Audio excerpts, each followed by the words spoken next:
for one for hour. dinner with my So, okay. future daughter. Yeah. My brother was the same. All right. Good afternoon. It is now 2:01 on April 25th, 2025. It's hard for me not to remember this day because it was the day I was born 50 years ago. So I'd like to call the meeting to order today. And I do believe we have a quorum. So I will go to agenda item number 2, which is the approval of the March 21st, 2025 SCBC meeting minutes. Hopefully everybody's had a chance to review those. Sharon, Yes, 2 corrections. 2 corrections, okay? Page 3. Towards the bottom, it said that I do not support a premium rate increase because of those legal issues. Actually, I said I didn't support it for 2 reasons. The first was that retirees are paying 13.6% more in premiums than their benefits actually cost. And then second, the law requires the funds to be immediately placed in OPEB and not be used for anything else.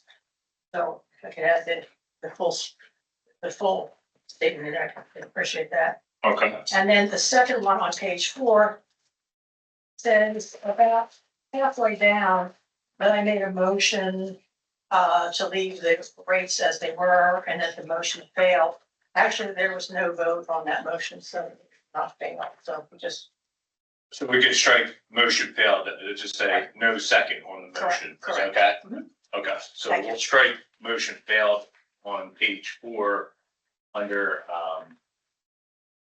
it's like halfway down the page, so everybody got that for the record? All right, does anybody have any further discussion with regards to the minutes? So I'll entertain a motion with the corrections that Karen Peterson has put forth with regards to comments made on page 3 and also on page 4 regarding a motion that did not receive a second. We struck motion failed, so moved. All right, I have a motion looking for a second. Second. Got a motion and a second. All those in favor say aye. Aye. Those opposed? Minutes are approved. Thank you. So that brings us to agenda item number 3, which is statewide benefit offices director's report. So I'll turn it over to Director Rents, please. Thank you, Director Max. Good afternoon, everyone. I have several miscellaneous updates that I'd like to report out. Starting with an update on participating groups in the group health insurance plan. The benefits office did receive a notification from Holloway Terrace Volunteer Fire Company number 1 on April 4th of their intention to participate in the GHIP. This did come in after the updates I reported out on 3/21. There is a minimum 4-month notification requirement to join the group health insurance plan. Therefore, this group's enrollment will actually become effective on August 1st. They have just 1 benefit eligible full-time employee. I wanted to make the committee aware that CMS did release a final notice on April 4th with regards to Medicare Part D employer group waiver plans, and that those plans will not include coverage for GLP-1s for weight loss indications for 2026. Just a reminder that the state of Delaware open enrollment for non-Medicare health plans, dental and vision, as well as other employee benefits will begin next Wednesday, May 1st, and that will run through Friday, May 16th. I also, at the June 21st meeting, provided an update with regards to the Reciprocity Health Therapy pilot.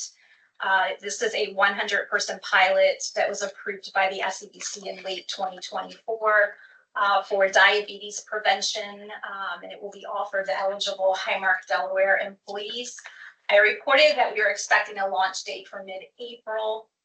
That launch date was not met due to some ongoing setup with the file feeds. We have advised Highmark that We would like to delay that launch until after open enrollment, as we want to ensure that the offering is extended to eligible employees who will be enrolled in a Highmark plan for the July 1 plan year. Just a brief update on that. We see absolutely no concerns with that launch going off on July 1st. Also wanted to make the committee aware that we were notified earlier today that this notification came in from Highmark that Crozier Health has announced it will officially close on May 2nd. Highmark plans to notify members who have been accessed services through the health system in the last 12 months, and they will assist with coordinating care. We have determined there are just over 500 state of Delaware members who have received services at Crozier Medical Center in the last year. So they will be getting those notifications.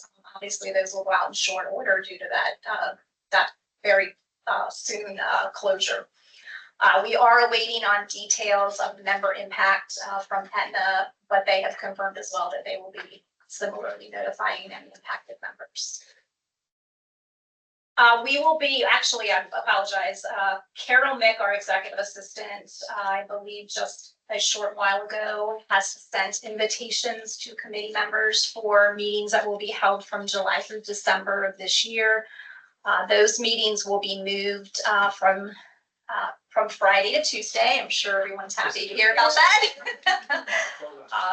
Yeah, they will be Tuesdays for the second half of the year. Most of those meetings will be held the last Tuesday of the month, with the exception of September being the fourth Tuesday, December being the third Tuesday. They will continue to be held at 2 p.m. Mr. Chairman? Sure, Karen Can I ask Peterson. a question? Any chance we can move the May meeting, because that'll put us here on the Friday of Memorial Day weekend? And it'll take us hours to get here. We will Bump it up to the take, next Tuesday or something? we will take that back, because obviously I think we have to start with checking schedules and availability with Director Maxwell and Treasurer Davis. But yeah, that clearly will be challenging for those of you participating in person. So Yep. we'll follow up on that in short order to see if there are any other alternatives. On the and beach, update the right? committee next week. Thank you for calling that out. The last miscellaneous update that I have before going on to a couple of others is with regards to the life insurance request for proposals. That was advertised on April 8th. We have received intents to bid on that RFP from Hartford Life and Accident Insurance Company, MetLife, New York Life Insurance Company, the Prudential, and Securian. Securian being the incumbent for our group Universal Life. Faith, Hallbach back has his hand raised. Yes. Mr. Bonnet. Faith on the e-grip, whatever, the GLP not for 2026, was it? Is that a change or a continuation from the current lack of coverage? That is a continuation. Okay, thank you. Certainly. All right, any other questions with regards to those updates? Hey, just one quick one. Sure. We probably already covered this, so I apologize, but the 100 person pilot program for diabetes, how are they chosen? And do you have enough folks in mind or planned? Yes, they will be, anyone who meets the criteria, which was approved by the committee as part of that pilot last year, will be offered the opportunity to engage in the pilot. It's kind of basically going to be a first come, first served basis for the first 100 that's, So you don't see any difficulty coming up? absolutely not. No, sadly, we have more than enough eligible members, so we shouldn't have any difficulty. Thank you. Sure. Mr. Overly. Faith, in just reviewing legislation that's been introduced, I assume you're tracking some of it too. I am, and I actually will be. moving Okay, to go that ahead. very shortly. Go ahead, I'm sorry. Yes, so if I could move on to legislative updates, and thank you, Mr. Overly. Typically, while the legislature is in session, as part of my director's report, I will report out on any legislation that's moving through the legislature. particularly those that are being scheduled before committees or going to the floors, or either of the chambers for vote. So in the interest of time, I have 3 bills that I just wanted to highlight today. The first one being House Bill 56. This would require the group health insurance plan medically necessary excess skin removal and cancer-colectomy coverage. Highmark Delaware and Aetna plans through the group health insurance plan currently cover the procedures as required. Therefore, there are no fiscal impacts, and we do not have any administrative concerns with this bill. It has been passed by the House on April 17th, and it now awaits hearing before Senate Banking and Insurance. Senate Bill 6 was introduced on April 10th. That was reported out of Senate Banking Insurance on the 16th of April. This bill proposes numerous changes to the prior authorization process for healthcare and pharmacy related services. The Statewide Benefits Office and DHR we are neutral on this bill. There are no immediate fiscal implications to the group health insurance plan, particularly because this bill will not go into effect until 2027. During that period of time between now and the effective date, the SCBC and the SBO will be recontracting, as you know, for pharmacy as well as medical third-party administrative services. So we are certainly going to be preparing to address any requirements from that bill in those upcoming procurements. The other bill that I just wanted to bring attention to the committee this afternoon, while I typically wouldn't report out updates on bills that have not yet been filed, this one's of, I think, particular interest and relevant to discussions of the committee. So this bill is with regards to reverse auction modifications in statute. I wanted to share with the committee that our office, along with Director Maxwell and Treasurer Davis, have engaged with Senate Majority Leader Brian Townsend, as well as the Department of Justice.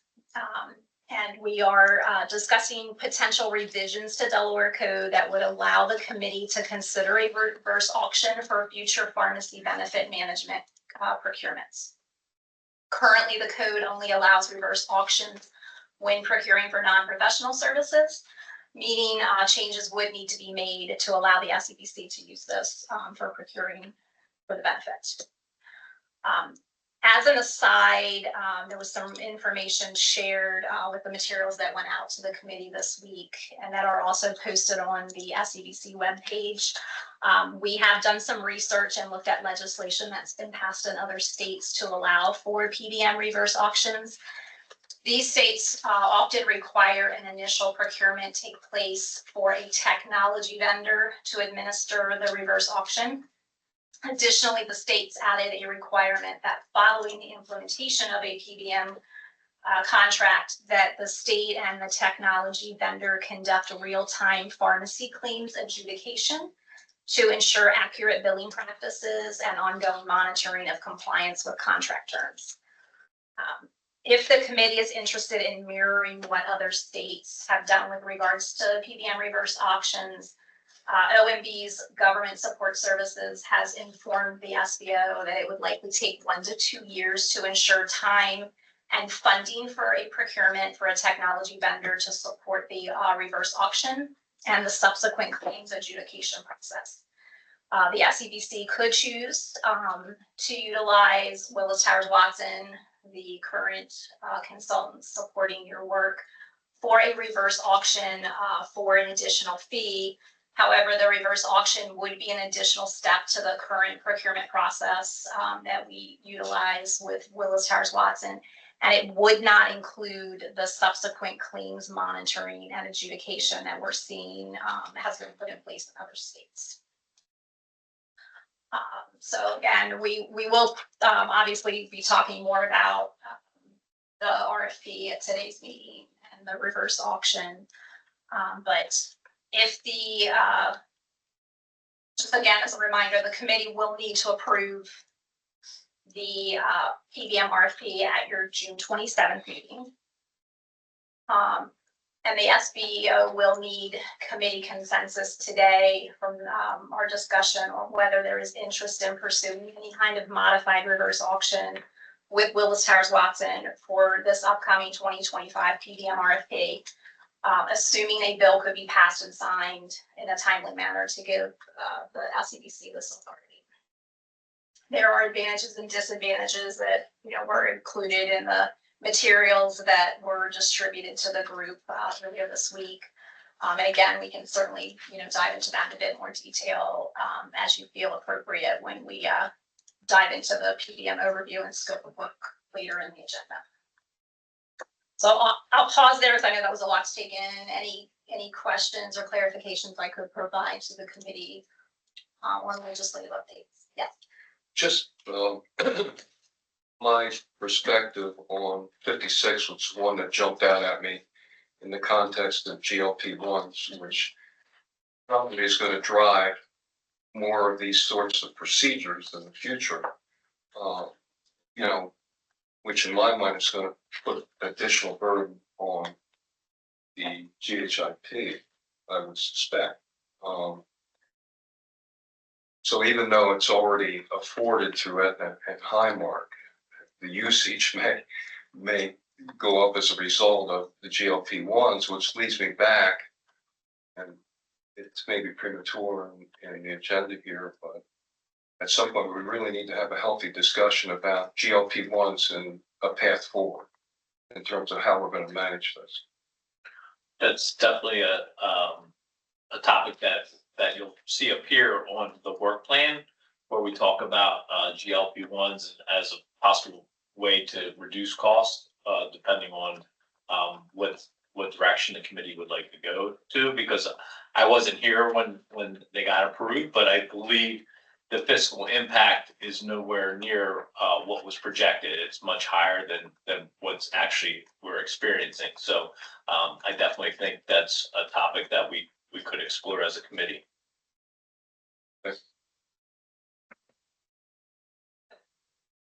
Just a couple of additional updates and then we can move on with the other agenda items.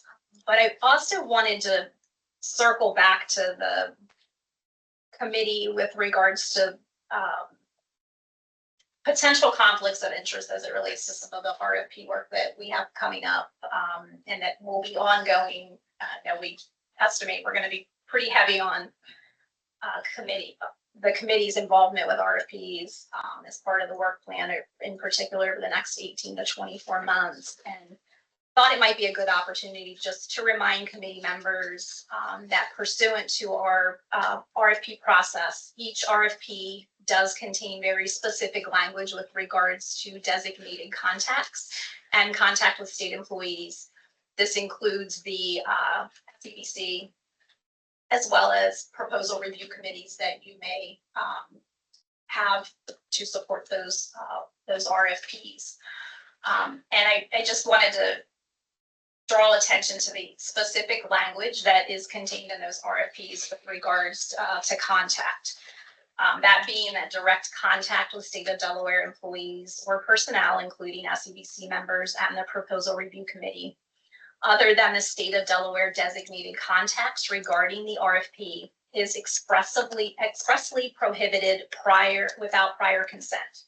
Vendors directly contracting with such individuals risk elimination of their proposal from further consideration. Exceptions exist only for organizations currently doing business in the state who require contact in the normal course of doing that business.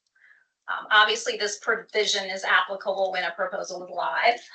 However, in an effort to preserve the integrity of the RFP process, it is a best practice for us to avoid discussion with vendors that could be potential bidders in an RFP process that are, as including those that are in development or soon to be developed. So, ultimately the goal here is really to just avoid any appearance of impropriety and to minimize risk to the state as well as to any potential bidders. So I, again, just wanted to clarify that. I know we have a number of new members to the committee, and again, we're really ramping up with a lot of RFP work. So happy to take any questions, or certainly separately, can engage in discussion with members as needed with regards to that. Just very briefly, a couple of updates on leadership changes and staffing changes within the SBO. Another announcement that came to our attention yesterday from Highmark is that Nick Moriello, who some of you may have worked with, he was the president of Highmark Delaware. Nick announced that he is stepping down from that role this week. This will not have any direct impact, obviously, on our daily operations.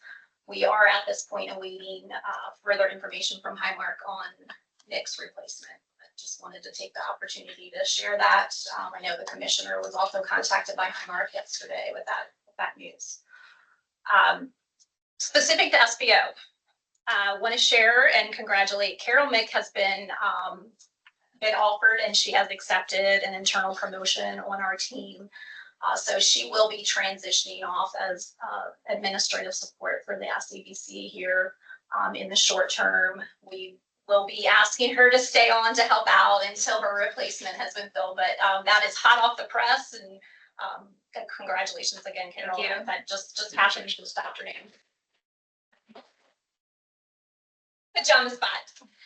And then the last announcement, and then I will step aside and we can dig into business. I did want to share with this committee that effective June 1st, I too will be stepping down in my role as director. I am going to be retiring from the state of Delaware. And Director Maxwell, if you're so inclined, I'd like to perhaps give Secretary Gordon an opportunity. I think she wanted to make some comments with regards to succession planning and just to assure the committee of continuity as I transition off the team. Sure, I'd like to turn it over to Secretary Gordon. Thank you. I wrote my comments down because I want to be concise and clear and not emotional about Faith's retirement. We really will miss her leadership here.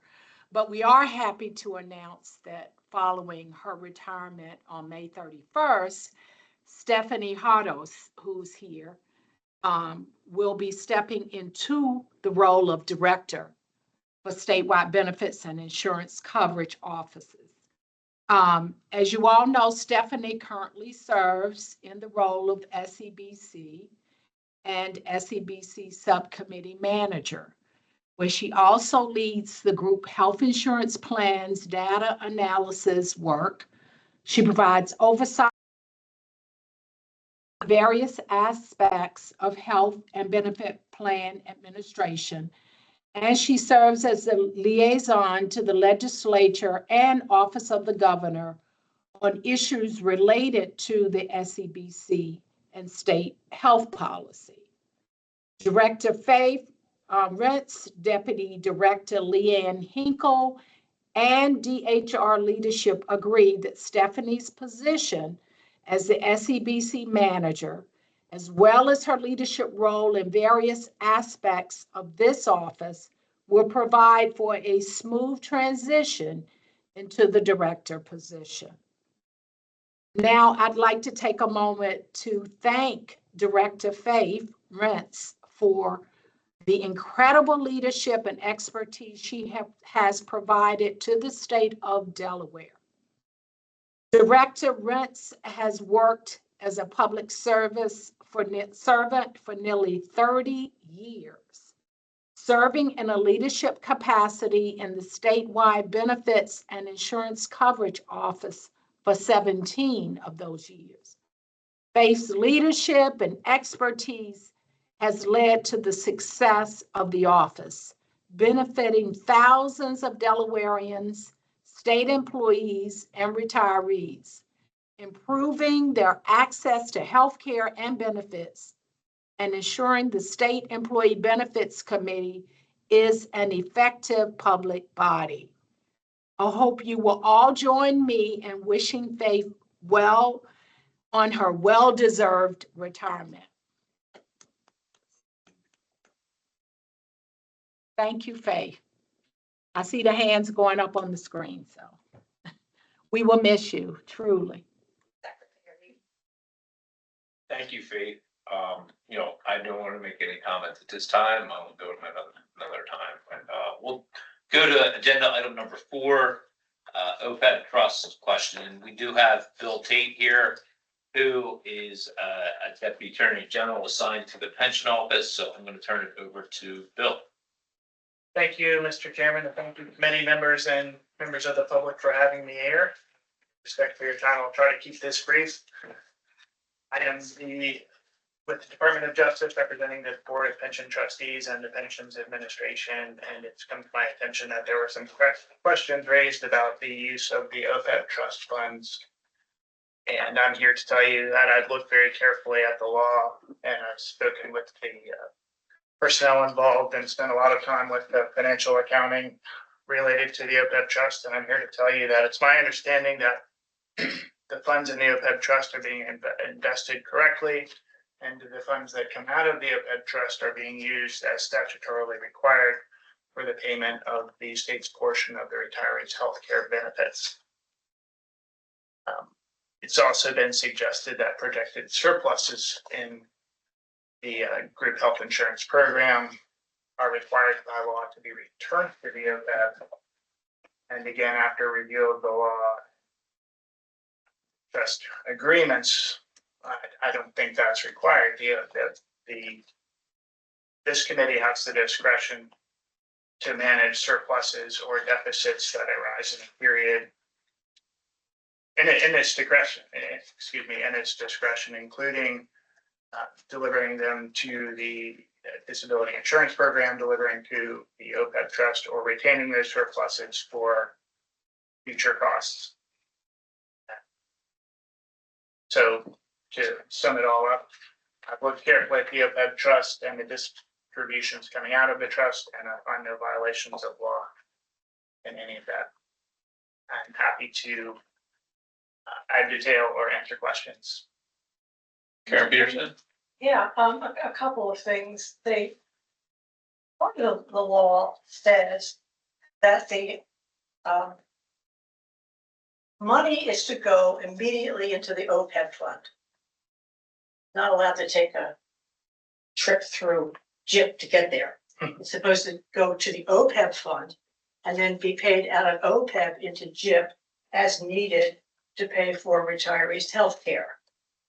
However, if you look at WTW's own documents, it will show that the surplus from Medicare retirees is parked in JIP. So what's it doing in JIP? And the law says it can only be used for retirees' health care. Well, retirees' health care was all paid for, and there was $26 million left over. And that got parked over in the JIP fund. And It's being held as a reserve. it's not supposed to be, it's being supposed to be held in OPEB to gain interest for the benefit of retirees. That's not what section 5210 of Title 29 says. Title 29 says that it's the SCDC's discretion to hold any surplus in reserve, or to distribute it to the OPEB, or to distribute it to the disability fund. Okay, but how does that square with section?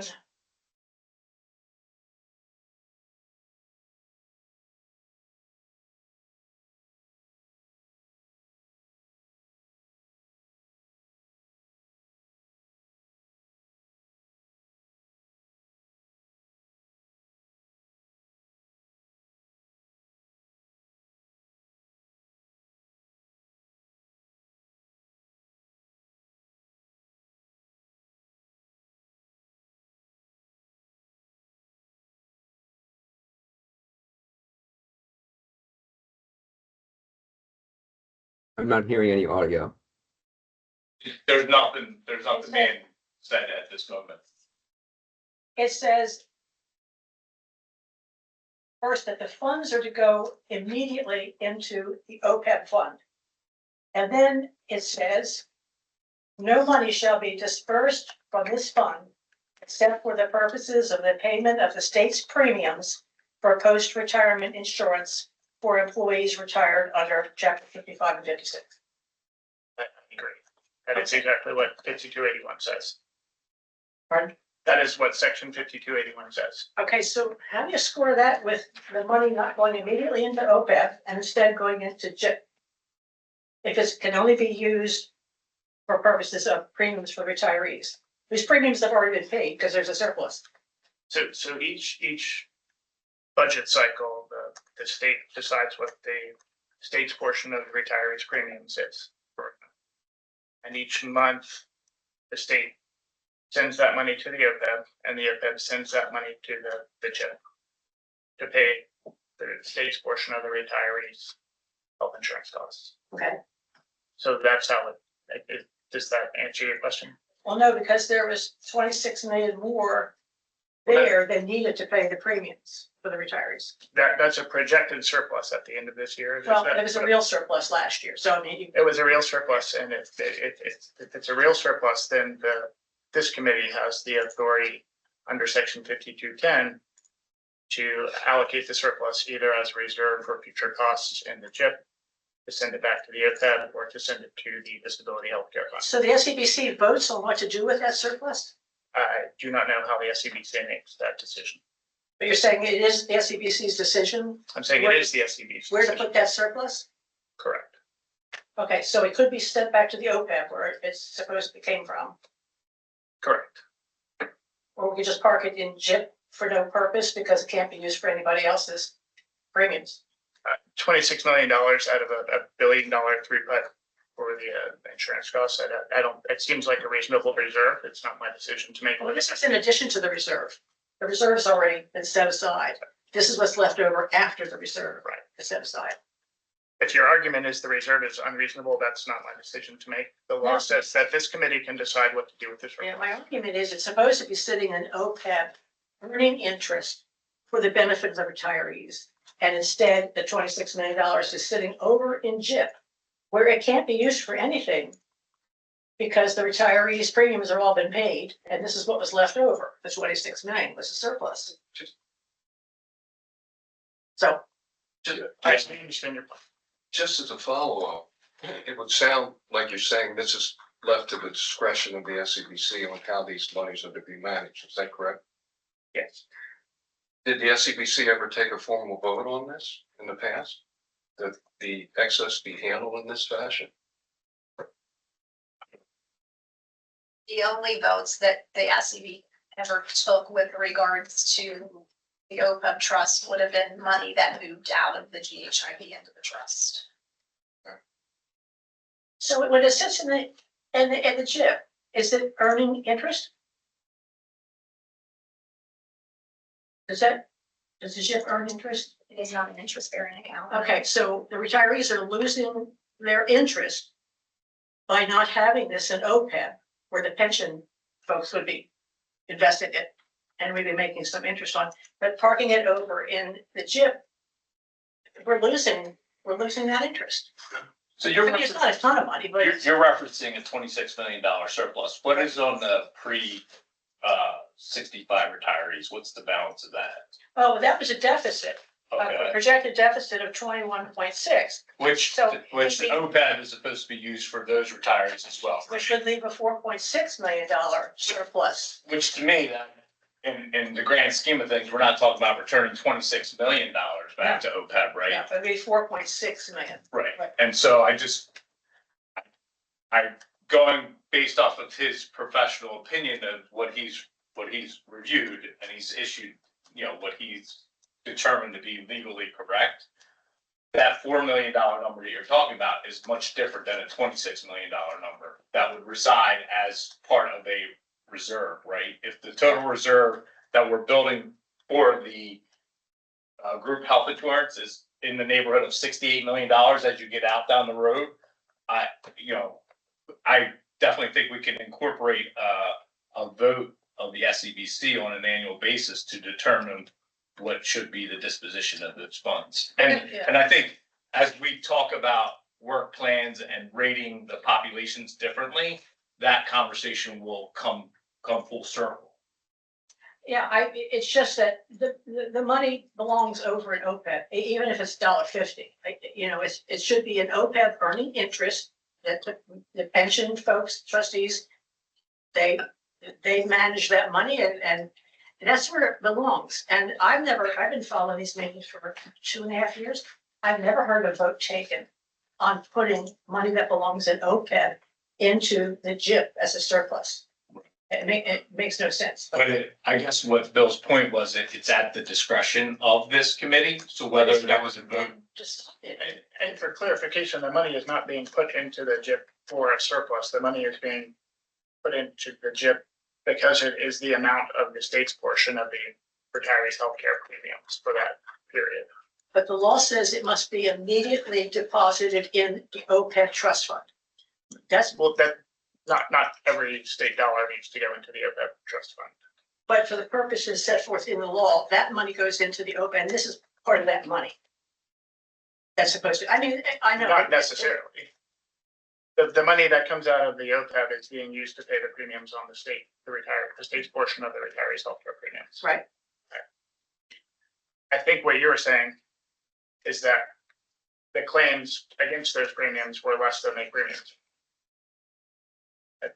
Else how would a surplus arrive? yeah, well, my point at the last meeting was that money is being aggregated with non-retiree money. And that, That money is going to the state to pay the premiums. yeah, but when you have 4.6 million left over, and that 4.6 million is still sitting in JIP and not in OPEB, what's to say that money's not being used for other people's premiums? It's It all wasn't, it was used for the retirees, the state's portion of the retirees. It's the exact same dollar amount that the state, as the premium. not the exact same amount, it's $4.6 million more Could- than the Can premium. sorry, I just want to make a point of clarification just for whatever it's worth. Funds that are placed in the general fund are invested in the short term. It's the responsibility of my office to invest those funds.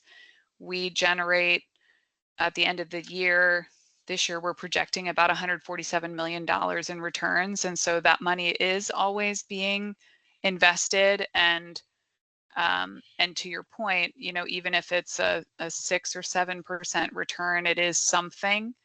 I just want to sort of be very clear that the state doesn't typically just have funds that sit around and do nothing. So even if it is being reverted to the general fund, we do invest those dollars. So is there another option for how we do that? I would say yes, and could be another conversation. But I'm hopeful that at least for your edification to know that money is being utilized appropriately, and you know, every penny that taxpayer dollars that taxpayers are paying, we're trying to be very conscientious about how we're utilizing that money.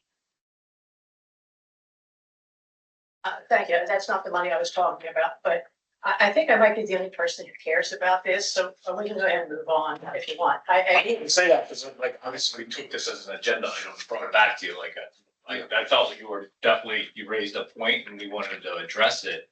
I think I think some of the numbers you're looking at are projections, and premiums are derived based on expected claims expenses. So what we are putting in as the premiums is to offset claims. In some cases, the claims expenses don't equal what the premiums are. In some cases, you may have a deficit, and some days you may have a surplus. But you know that will sit in, like, there's only a way to build a surplus or a reserve in the fund is if the premiums exceeded what the claims were, right? Otherwise, you would not have a reserve ever. Yeah. Well, and that's because we're being overcharged. Our premiums are 13.6% higher than what we actually cost the state to pay for our benefits. So we're almost always going to have a surplus. 2 years ago, it was 25 million.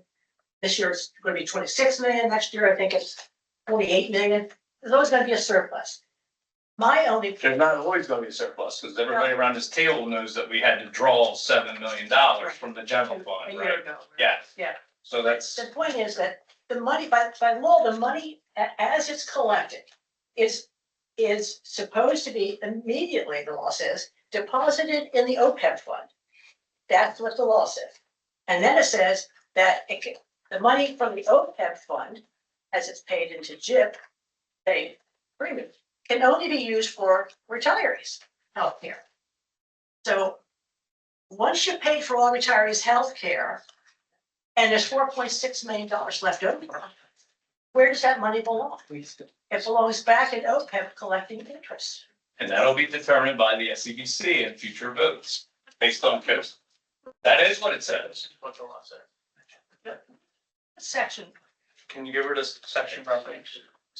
Are you referring to the SCBC discretion? Yes. no, I was referring to the section of the law that says that as the money is collected, it's to immediately be placed in the OPEB fund. You're talking about sections, Title 29, it's 5281. Okay. And so then you're saying, you're reading what powers of the SCBC or?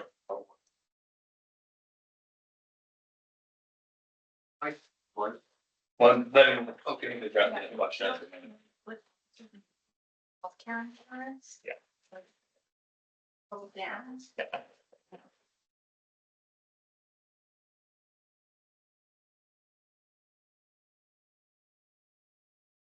5281 says that state appropriations to the OPEB go immediately into the OPEB. Right. That is where they go.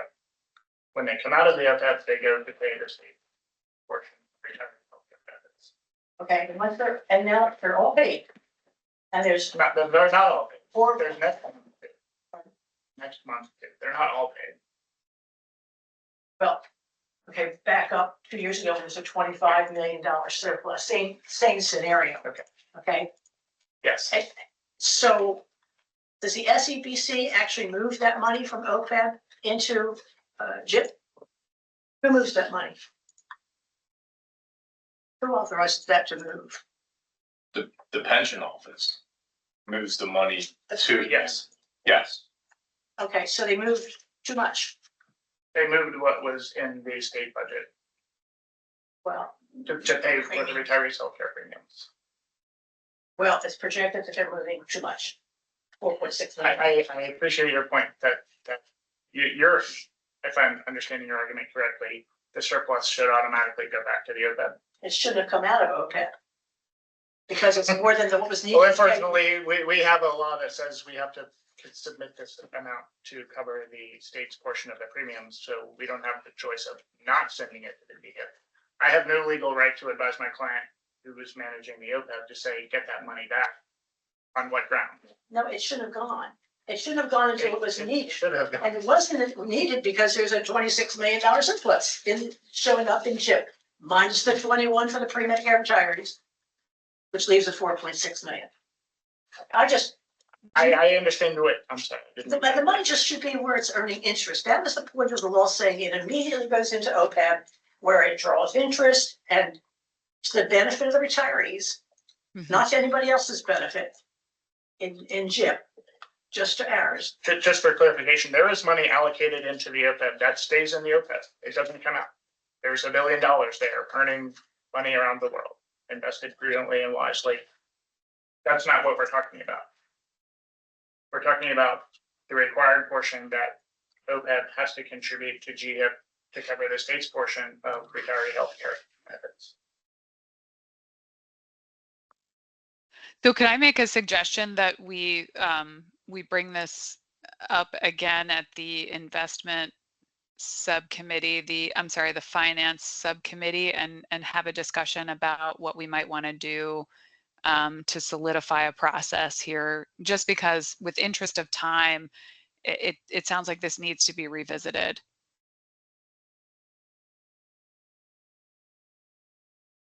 Anybody want to entertain that motion? I'm not sure that was a motion, but could I make a comment? It's a suggestion. The seminal point here seemed to be that the SCBC could make a decision on how these funds are handled moving forward. And to date, apparently that decision has not been made. So perhaps next month, on a future agenda item, we could have that discussion and perhaps call the question on how at least the retiree portion of these funds should be handled moving. If that makes sense. I think that makes perfect sense. Thank you. All right, so that moves us on to agenda item number 5. It's vision benefit request for proposal, scope of work. I'm going to turn it over to Michelle Gass at Willis Towers Watson. Good afternoon, everyone. Michelle Gass from Willis Towers Watson.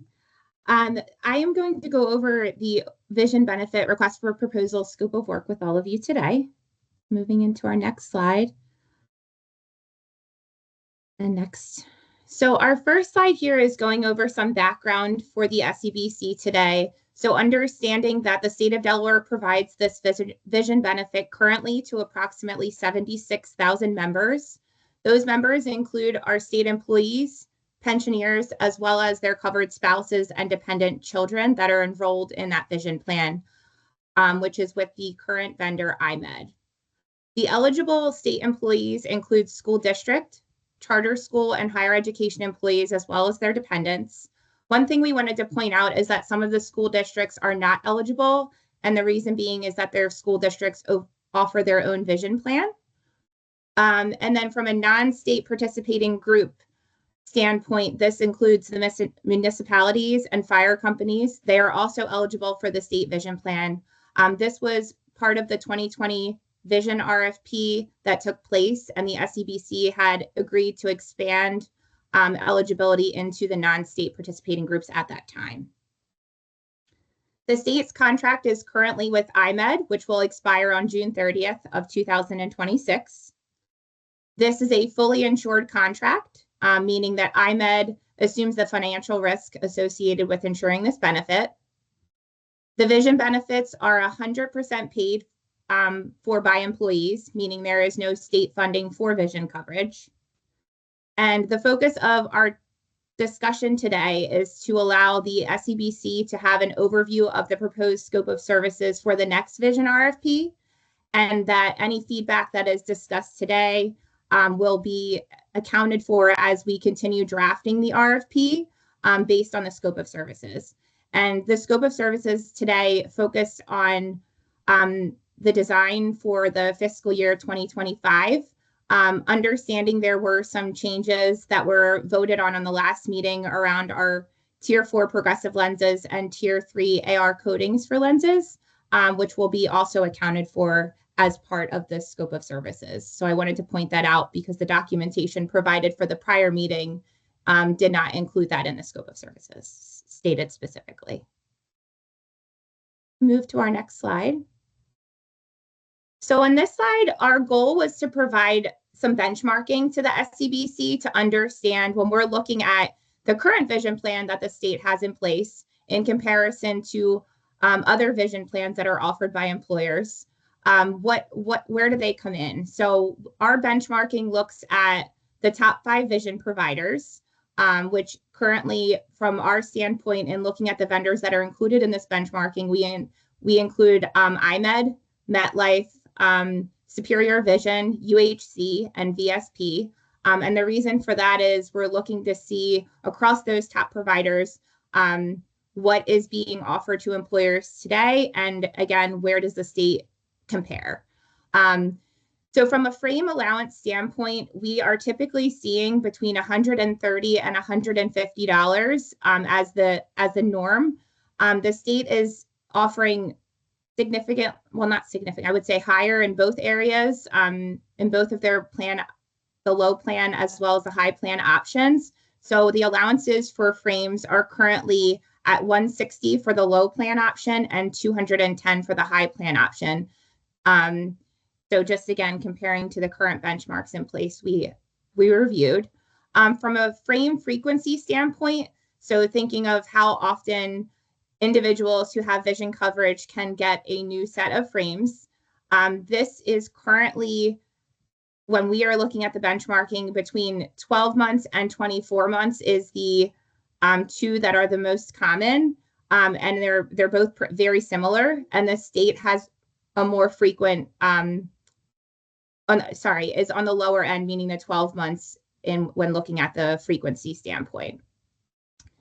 From a progressive lens and premium progressive lens standpoint, this is currently offered by about 1 in 3 and 1 in 4 plan sponsors, respectively. So the state plan option offers this coverage for both types of progressive lenses, which again is I'd say significantly higher than the benchmark we're looking at today. As for 2 plan design options, which is currently in place for the state, so there's the low plan option and the high plan option for the state currently. This is fairly common and is consistent with the state's plan. So I'd say in the top 3 categories, the state's standing on is positioned more on the generous side in comparison to other employers when we're looking at our benchmarking with the top 5 vision vendors. And then from a 2 plan design option, this is fairly common, as mentioned. So then moving into our next slide, we also thought it would be important, the SBO thought it would be important, we as well as Towers Watson thought it would be important to understand from the state currently, what are their preferences on vision benefits. So in January of this year, the SBO was able to survey the employees to understand what those preferences were. The purpose of the survey, again, is to understand what employees are looking for in their vision benefits and allow us, Willis Towers Watson, and the SBO to work together with the SCBC to ensure that we're including any possible enhancements or changes that are being looked for by employees when considering this RFP today and in coming months. The survey itself, it was organized in 3 groups. So we looked at employees who were enrolled in the high plan option, employees who were enrolled in the low plan option, and then employees that were not enrolled in vision coverage at all. Some of the key findings we summarize at the bottom here. So these specifically focus again on those groups. So on average, 49% of the respondents enrolled in both of the plans are not satisfied with the annual frame and lens allowance. Again, this is $160 for the low plan and $210 for the high plan. And the reason being was that the high out-of-pocket cost, even after using the allowance, was not what they were hoping for. Again, when looking at our benchmarking in comparison to other plans offered, the state is very much competitive, if not more generous, as I mentioned. So although the feedback is there, just want to keep that in mind as well.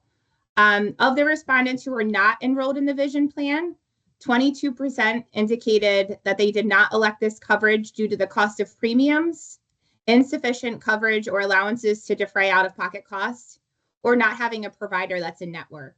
Again, these were options selected, but the additional detail to those would need to be reviewed further if trying to understand from, for example, the preferred provider in network.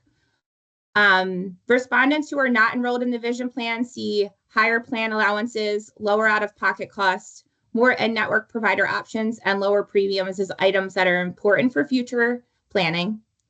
And then the last item is going over the 40% of the enrolled respondents across both plans were unaware of opportunities to save on vision services, such as LASIK is one example being offered through the plans. That last one really comes down to some communication. So one of the things we have discussed with the SBO is really ensuring we look at the different options that the vision providers can offer to make sure that the employees and members are aware of all offerings within this benefit. So that's something we've already discussed and will continue to explore with this RFP. On our next slide here, we're discussing specific considerations. So again, the goal of this slide is to explain to the SCBC what we're thinking today based on the survey results and also based on what we're seeing in the market for vision across employers at this time. So given that we compared the state's current plan as mentioned, with benchmarking that we have in place today, we are suggesting to ensure that as a part of this RFP, we're matching the current vision plan designs for a low and high option. But also understanding there was some feedback to look for lower premiums and possibly higher out-of-pocket costs versus having the reverse. So another option we are suggesting is quoting a low modified plan option that reflects that, meaning slightly higher out-of-pocket costs for covered services but lower premiums. This is something that can be done with targeted reductions. And what I mean by that is if there's a specific benefit that's currently included as a part of the plan, but it is not necessarily utilized by a lot of members, this is something we can look at possibly removing or lowering to ensure that the premiums are lower for employees and members. So again, this is something we can talk about different options if the SCBC would like to today, or we can talk about them as we go through the RFP itself. But offering another option alongside that high plan option design, where we again target areas that we can see based on utilization to have lower premiums for employees and members is another option we can consider. Requiring that vendor proposals must include pricing that is no more expensive than the current published fiscal year 2025 premium rates. And then this last one is around allowing plan participants to access greater plan benefits, such as higher frame and lens allowances at select providers, while still using that broad network of participating providers that accept the state's vision benefits. So one of the things we talked about with the SBO is, for just looking at the incumbent specifically, there is this iMed Plus option where they would be allowed to go to specific providers. So again, it's participating providers in this offering that allows for the higher frame and lens allowance if they use those specific providers. That is not currently available to employees today with the state, but it's a very common program that a lot of vision providers offer. So we think it's a good idea to explore that as a part of this RFP and see what options are out there with the different vendors as we go through this process. Our next slide is going over the proposed RFP objectives. So a lot of these are, I'd say, pretty standard across the RFPs. So I'll try to go through these quickly and then focus on the items that are very specific to vision. So the first one is ensuring that the vendors have a strong reputation and a historical experience in the vision insurance market. Providing the competitive financial terms and performance guarantees. So I think just based on the considerations we talked about on the prior slide, this is a very important piece. We want to make sure that the financial terms and performance guarantees are matching, or if not better than what's currently in place for the state. Possessing an extensive network of providers in Delaware and nationwide. So again, considering the feedback from employees, we want to ensure we're continuing to ensure that the vendors that we look at for this RFP are competitive in this space, to not have employees disappointed in the extensive or in the network of providers that are offered to them. Process and pay claims in a timely manner. Providing excellent customer service to participants. The ability to accept electronic transfers of enrollment and payroll files according to the state's existing schedule. Providing ease of access to a member-facing secure web portal for enrollment and account information, which goes really hand in hand with the administrative services to follow, but understanding that the SBO needs to be able to communicate properly with the vision provider, as well as the employees and members. Supporting the state with communication to all eligible employees about the vision insurance program. So again, in this area, given some of the prior slides we talked through, we want to ensure that members are aware of everything that's being offered to them. That way they can utilize them without any confusion on what is currently in place for the state or improved with this RFP as we move it forward. Providing excellent account management services for the SBO and timely reporting, as well as if this was a new vendor, if we shifted from IMED to another vendor with this RFP, understanding there would be an implementation process required and they would need to offer superior implementation support for the SBO throughout that process. Continuing to offer 2 plan options, because as discussed on the prior slides, this is an area that is very common across employers now, and it allows for options for employees to select from the 2 plan options that may have different out-of-pocket costs or premiums that they are more interested in. So this is really a key area we want to make sure that stays in place. But the possibility of modifying the low option is obviously something I already mentioned on the prior slides that we can consider with this RFP as an enhancement. Being responsive to changes in the program and requests of the SCBC and SBO, and then being compliant with the submission requirements set forth in the RFP. So I think most of us on this call are aware of the requirements that are in place for the state, but ensuring that each of these vendors submits those, both being responsive, meaning timely, as well as following and meeting all the minimum requirements that are needed in order for this to move forward from an RFP standpoint with that vendor. So I'll take a pause because I said a lot. I'm trying to make sure we got through this whole slide deck for this presentation for the SCBC. I know that the SCBC has had this presentation for quite some time because it was supposed to be covered on the March meeting. There were some minor tweaks to it between that meeting and this meeting, but I just want to make sure I allow some time if there are any questions before going over next steps. Thank you very much. Michelle, thank you for that detailed overview. Members, open up to any questions that we may have of Michelle at this time. Sure, Paul. Paul? Yeah, thank you. I'm pretty sure you already showed the thing where you're looking at having like a low priced option in addition to the existing 2, and maybe even trading like the LASIK stuff out in order to get the frame out of pocket costs down and still maintain the same premium level. Is that I like that broad perspective of maybe having different price point approaches, and also saying, LASIK may be used by 2% of people, but lenses are used by 80%. Maybe we can trade one off and help the one that people care most about. I also really appreciate the feedback approach of not only asking for feedback, but looking at it and digging into it and saying, how can we incorporate this and still meet our mandates. So I just want to thank you. Thanks, Paul. Anything else from other members?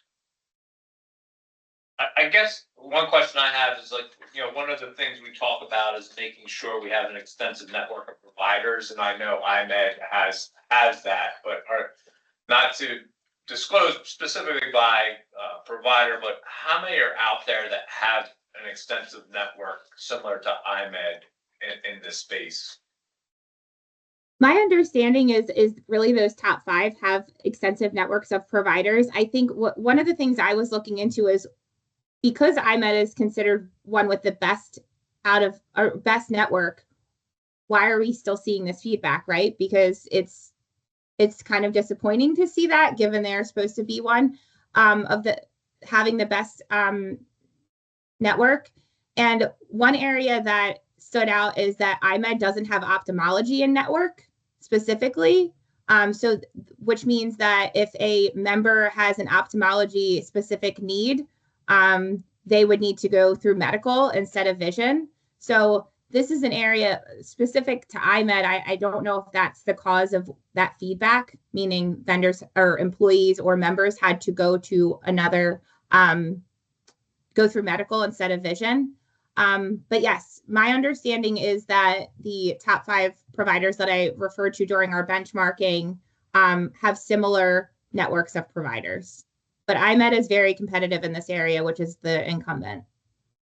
And I think they've been our incumbent for a number of years, for all I can remember, which is pretty far back. Okay, Yes. any other questions? Bill Overly. Yeah, just two, I don't mean to nitpick, but it said 40% of the respondents that were unaware of they get saved on vision services, including LASIK. I guess my first question is why? And the term save on vision services such as LASIK, how much can they save? So from a unaware perspective, we did talk through with the SBO, what is currently in place, and they do send out the communications with open enrollment as well as throughout the year. So I think it's really just looking at what other options we have and ways to improve communication to employees. But my understanding is this has very much been communicated. Sometimes you might need to look at more unique ways to communicate to specific populations, for example. As for what's currently the savings in relation to LASIK, I don't know that offhand, but I'm happy to take that back if somebody from the SBO doesn't know that offhand. Michelle, with Faith Runs, I would say we can take it back because I feel like it may vary depending on the provider that you would go through for the procedure. And I'd follow up on Paul's comment. I kind of like the idea if you were to back out LASIK and then, increase the benefit bit on eyewear as a potential savings for those participants. I don't know what the LASIK's usage is in terms of the population. Particularly since 40% of them don't even know about it. Yeah, and to comment even on Paul's we were suggesting that we can have we can target what is looked at. I didn't specifically say LASIK. We were actually looking at like progressive lenses specifically and the usage there, but I'm happy to look further into LASIK as well, because as we think through areas that are utilized less or more by the state, we want to ensure that if we have another option as a part of this RFP, we explore areas that are not necessarily used currently by employees or members. Well, and again, I don't want to get off on a tangent, but quite honestly, if I were going to have LASIK surgery, it would be done by an ophthalmologist. And I think I heard that there are no ophthalmologists within the EyeMed marketplace. Yeah, they're So currently, I guess EyeMed's network doesn't have that, from my yes, I knowledge. guess the question is, does it then default to medical anyway? I mean, are we actually being charged for something that, might not be used? I mean, I would not want anyone but an ophthalmologist to perform LASIK surgery on me. So, Michelle, it's Faith Renz. Mr. Overly, my understanding is the discount programs that are offered by EyeMed are just complimentary supplemental services that they offer as part of the contract and the relationship. But to your point, I don't believe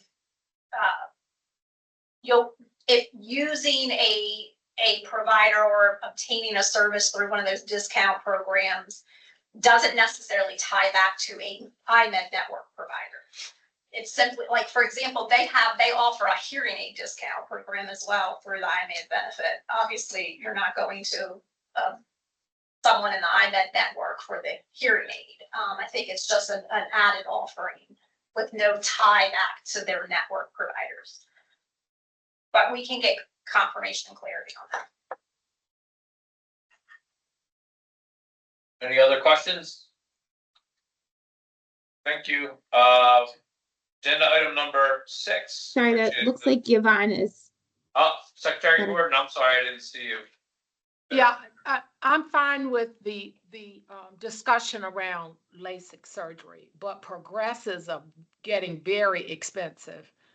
And a lot of folk use progressive lenses, and I think she referred to progressive lenses and the blue tent, looking at computers, all of that. But progressives are very expensive. You get a $100 lens and then you're up to $1,000 because you get progressives. Thank you. Yeah, I mean, completely understand what you're saying. We when we looked at the utilization with the SBO, this was actually not being very, very highly utilized currently by the members. But we're happy to explore other options. Again, this was just one suggestion based on the utilization that we saw specific to progressive. And in comparison to other vendors in the market and employer offerings that are in place for vision today, progressive tends to be one that is not offered as generous as the state has it in their plans today. So it's more so you might reduce it. We weren't saying to take it away entirely, but it's an option to look at so that you have another area of it or another option available to employees. Thank you. Yeah, no problem.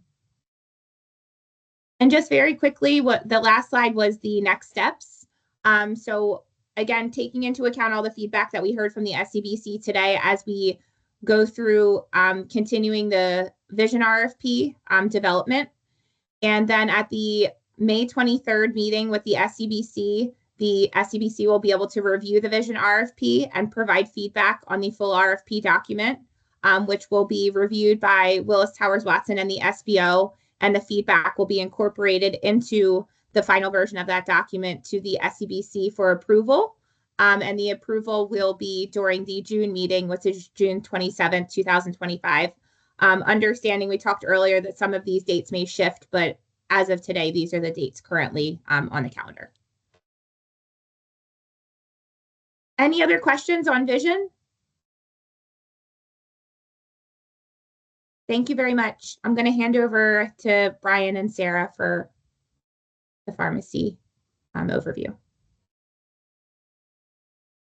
Hey everyone, my name is Brian Holleran. I'm a pharmacy consultant with Willis Towers Watson. Just going to go through some of the PBM info here. Going to give a quick PBM 101 and then move into a discussion on the scope of services for the RFP. So to start, what is a PBM? Their main function is really to work with a plan sponsor to manage prescription drug benefits. Some of their activities include, but not limited to, benefit plan design, claims processing, creation and administration of retail and mail networks, formulary management, and drug and safety monitoring programs. Some of the top priorities for the state in working with the PBM, just some of the highlights here are looking for a greater opportunity for transparency, formulary options that drive to the lowest net cost while still providing members with the medication they need, so still providing access while keeping control of costs. Experience in administering CMS compliant EGWP plans, so on the Med D side, and really having a strong account team to help manage the benefit.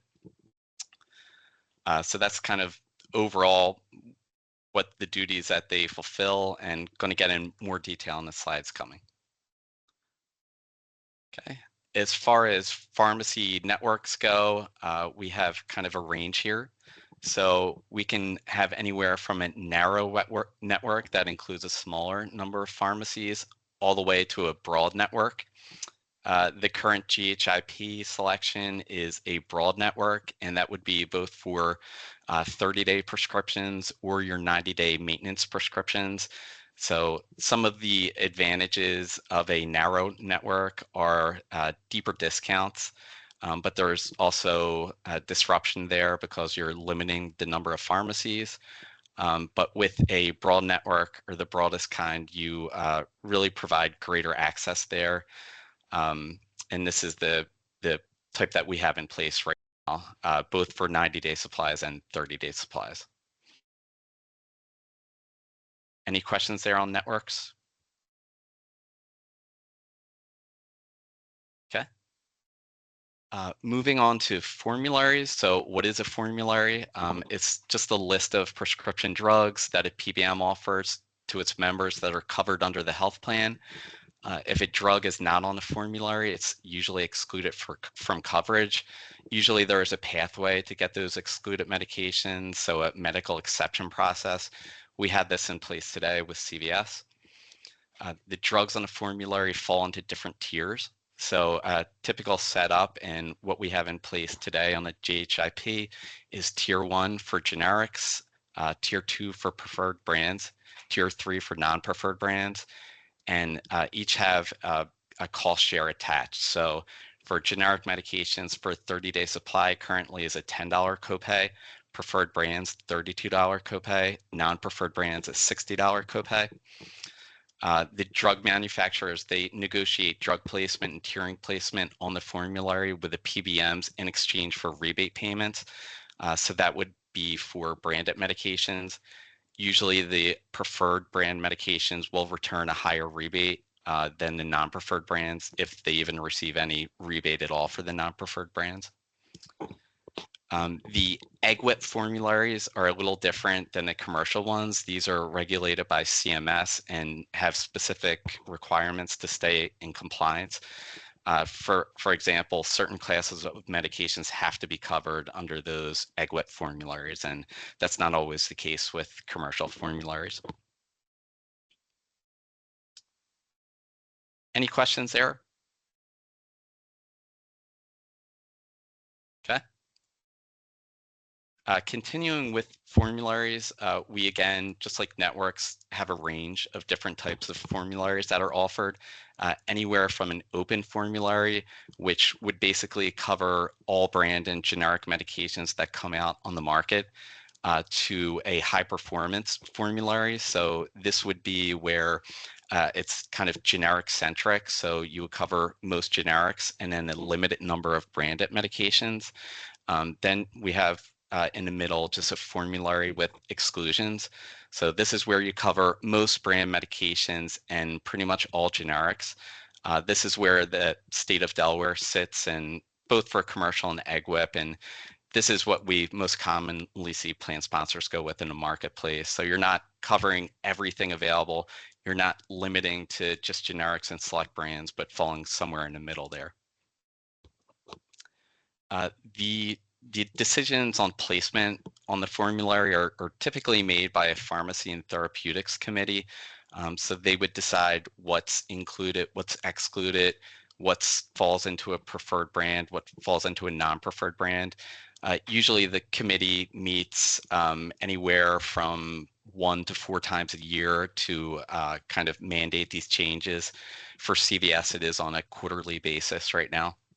So they're the ones that decide. The committee is usually made up of physicians, nurses, pharmacists, different members of the healthcare community. Any questions there? Nope. Okay. Moving on to utilization management. This is a term you'll hear in the PBM world. So these are different levers that they use to help ensure safety and manage costs. A couple types of utilization management strategies. You have quantity limits. So these are usually aligned with the FDA labeling. It's really to help prevent stockpiling. So you get a prescription for a cholesterol drug, won't let you fill like 100 tablets for 1 month, something like that. It'll be 30 tablets or 60 tablets, whatever listed on that FDA labeling, and however the drug was studied in the clinical trials that let it be approved. Step therapy, so that usually requires a trial of a lower cost drug, usually a generic, before you get that more expensive branded medication. Again, a kind of tactic to ensure proper utilization, make sure you're keeping costs down. And lastly, prior authorization, which you've probably heard of. And this is just to ensure appropriate utilization of the medication. So make sure it's being used safely and effectively. If a drug requires a prior authorization, usually the prescriber has to fill out some kind of form, usually electronically, and that will have to be approved before there's coverage given for the medication. If there is a denial on a prior authorization, there's usually an appeals process, which we have in place today to try to get that approval again. Any questions there? Okay, I'm gonna pass it on to Sarah to talk about different pricing models.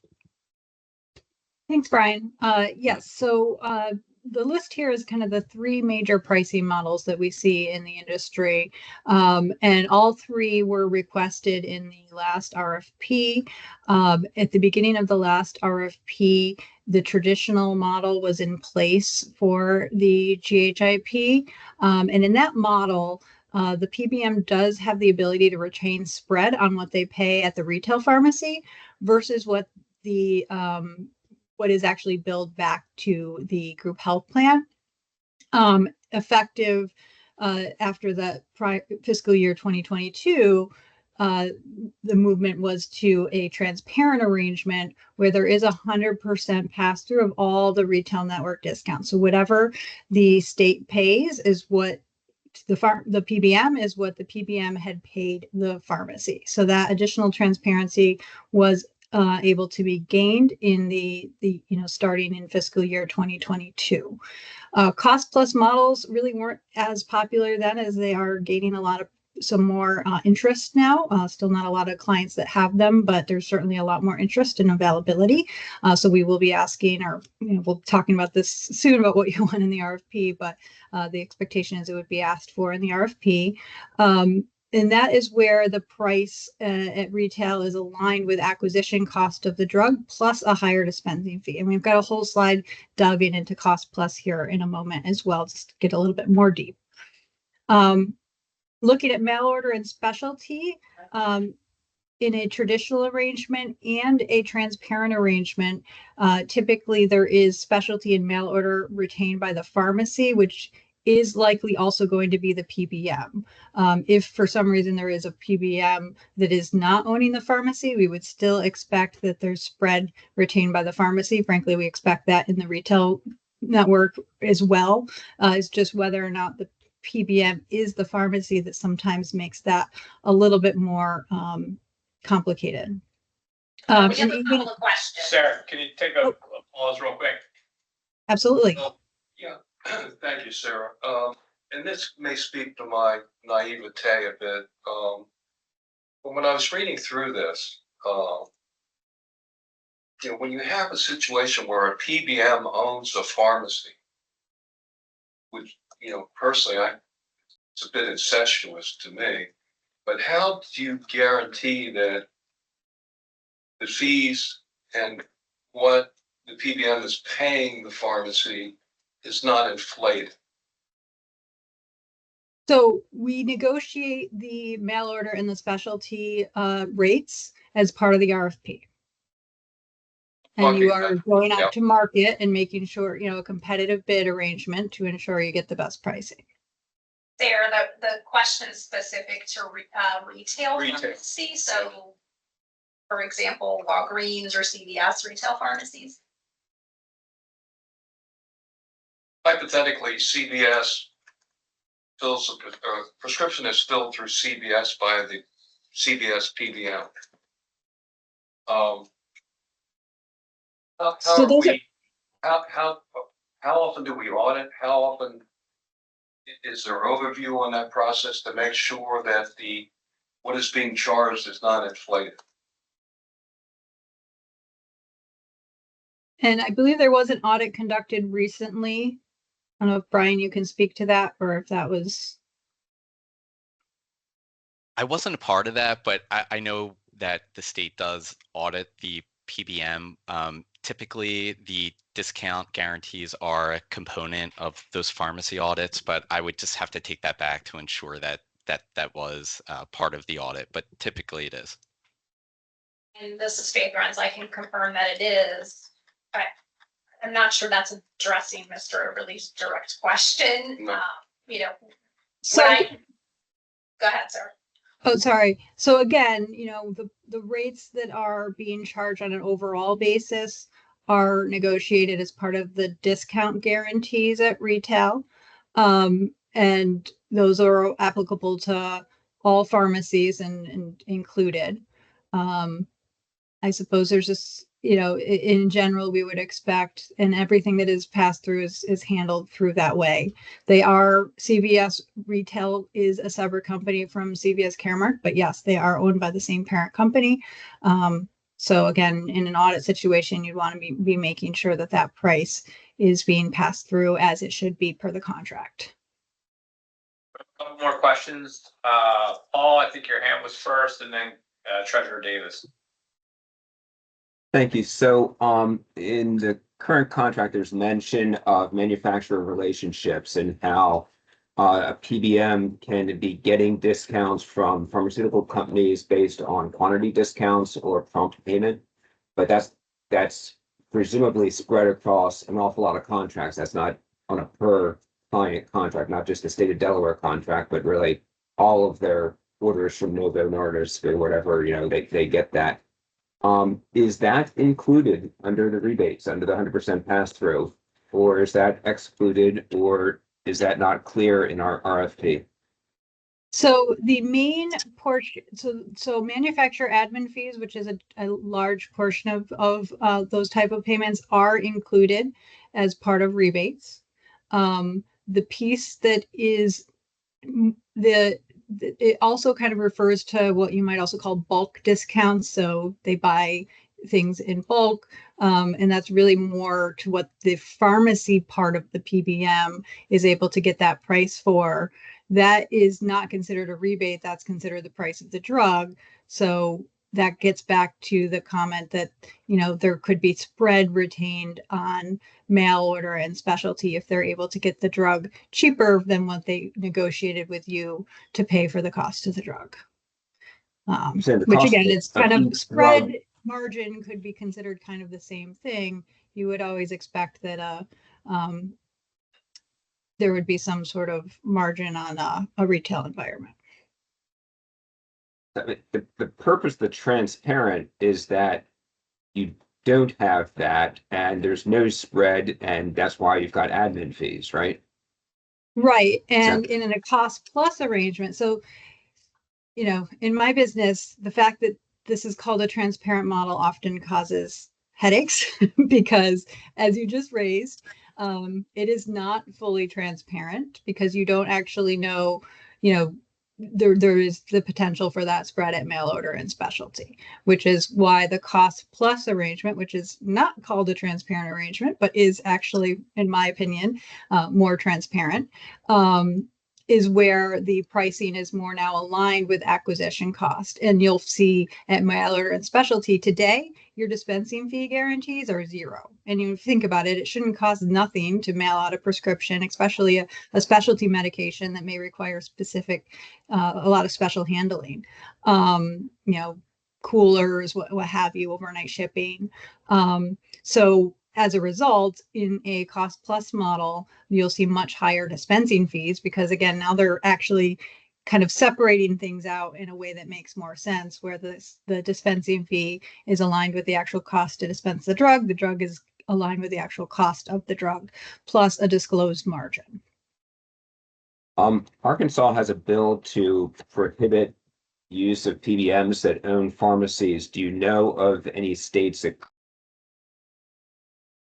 Oh, you broke up. You hit mute by accident. Sorry about that. Arkansas has a bill to prohibit PBMs from owning pharmacies for work in Arkansas. Do you know of other states that have enacted that as opposed to propose that, and how they would operate?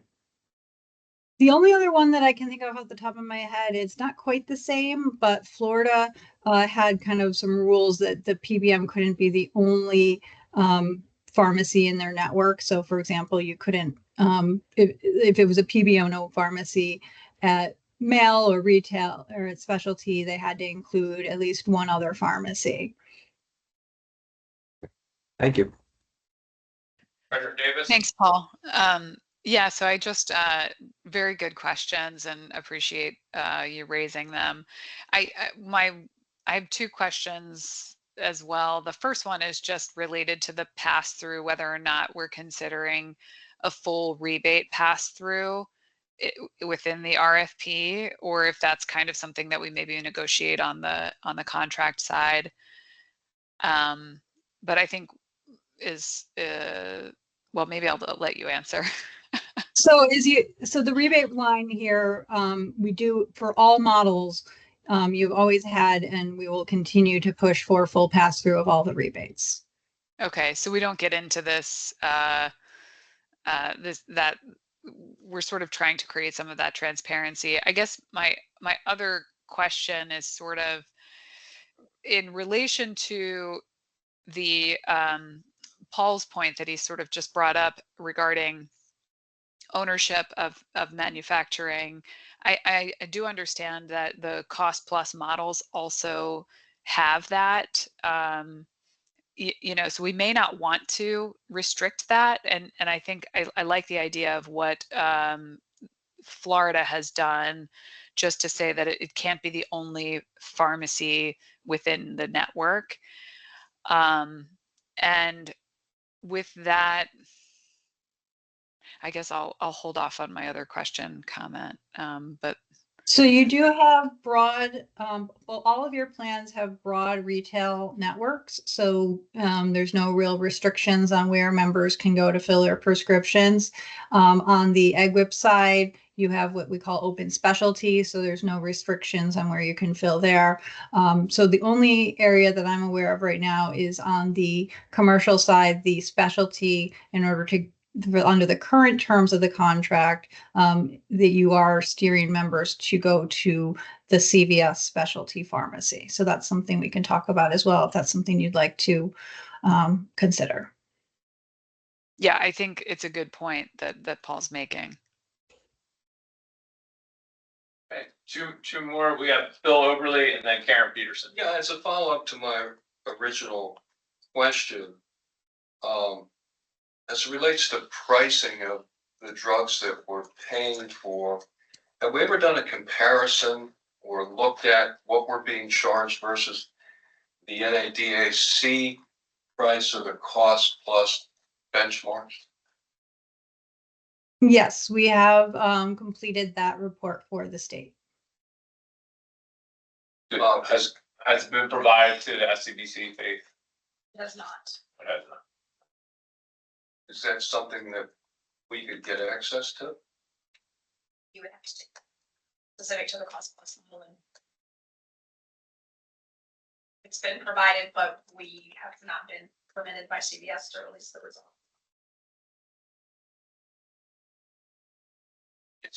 Is that a contractual situation?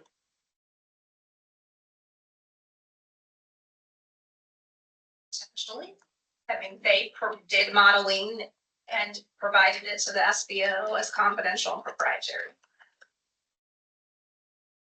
And yes, under the terms of our contract, items that they deem confidential and proprietary require discussion between counsel before it can be released more broadly. So you'll take that back to council? We can take that back, yes. I think that would be very, very revealing potential.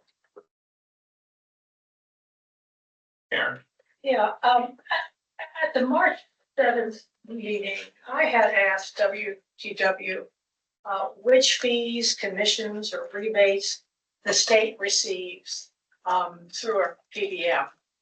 And we were told that the state receives everything. I then came across section 7.4 of the CVS contract. And it states that the discounts, fees, and other compensation described in this paragraph and the manufacturer administrative fees are independent of the rebates.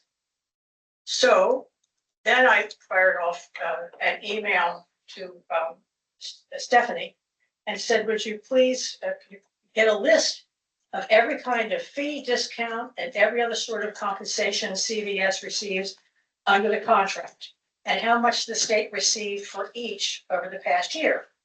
If there is any fee, discount, or other sort of compensation that does not pass 100% to the state, please state the dollar amount retained by CVS over the past year.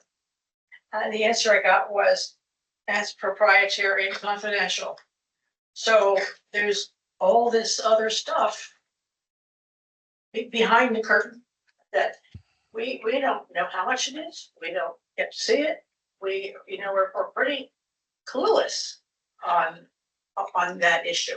I just think we need something a whole lot more transparent than we can't tell you. So.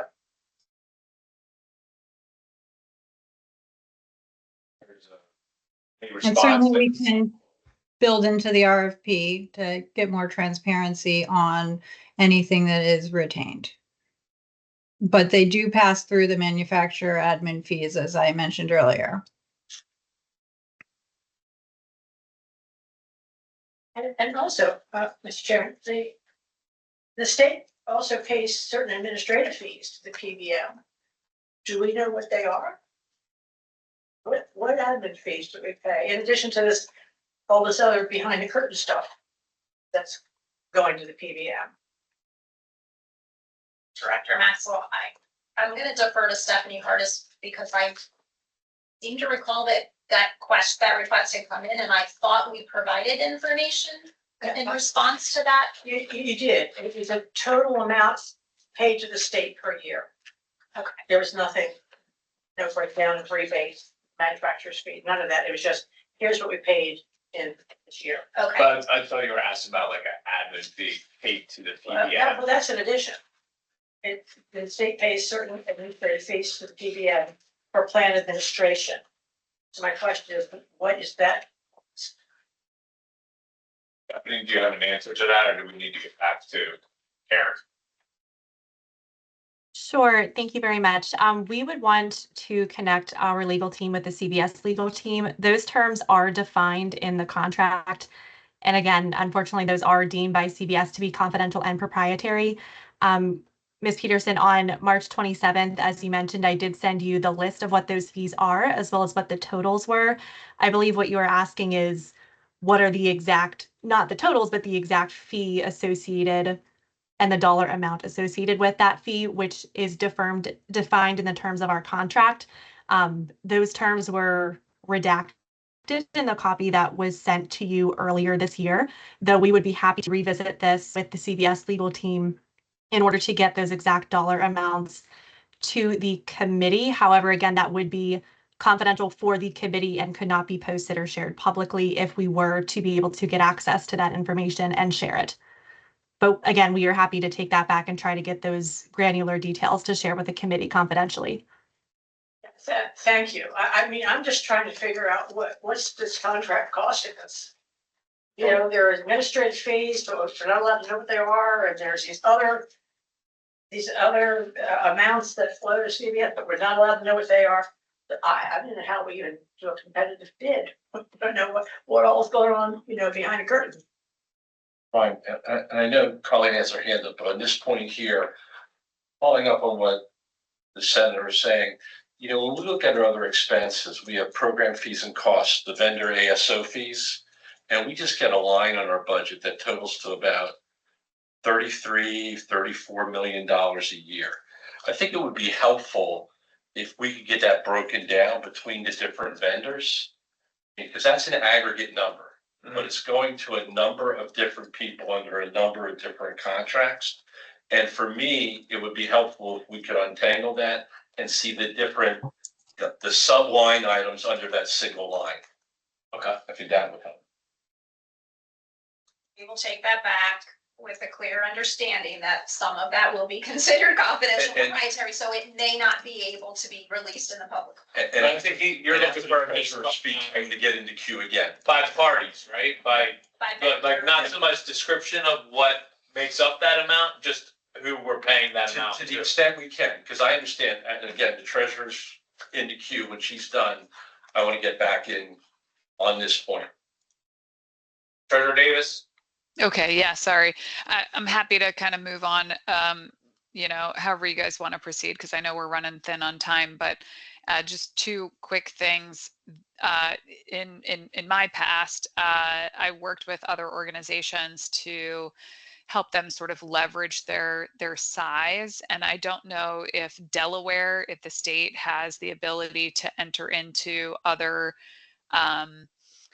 like purchasing coalitions. And again, I did this from a, from a health, large hospital system perspective, but it may be something else for us to consider is just leveraging size and potentially pooling resources, maybe even with other government entities, if it's possible. And then the other question, and maybe just something to consider, is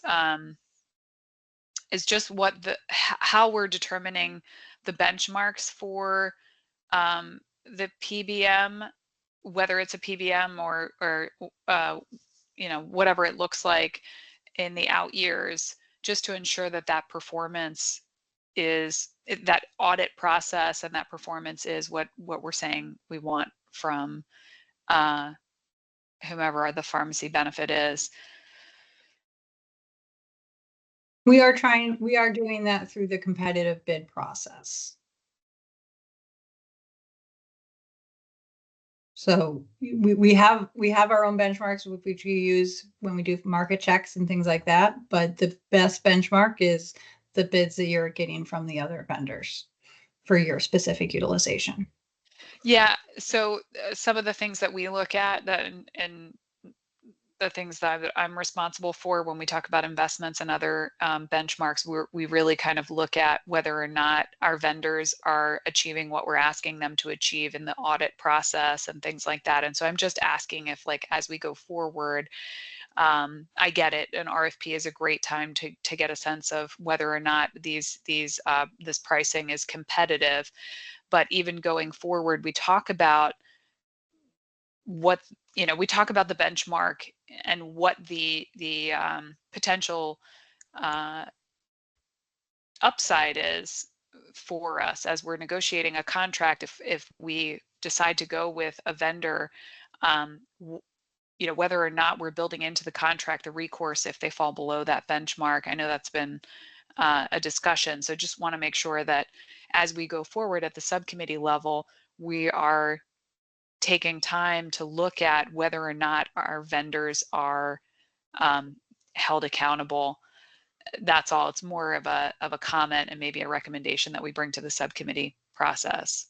Yep, and we do have that addressed in the audit section of the scope of work. So I think that would hopefully address your concerns as well. Mr. Tasher? Thank you, sir. And happy birthday, by the way. Thank you. And I appreciate Stephanie and Faith reminding us of the current state of affairs, in the sense that we're, my word, hamstrung by our agreements in terms of our ability to get the information we need to make informed decisions.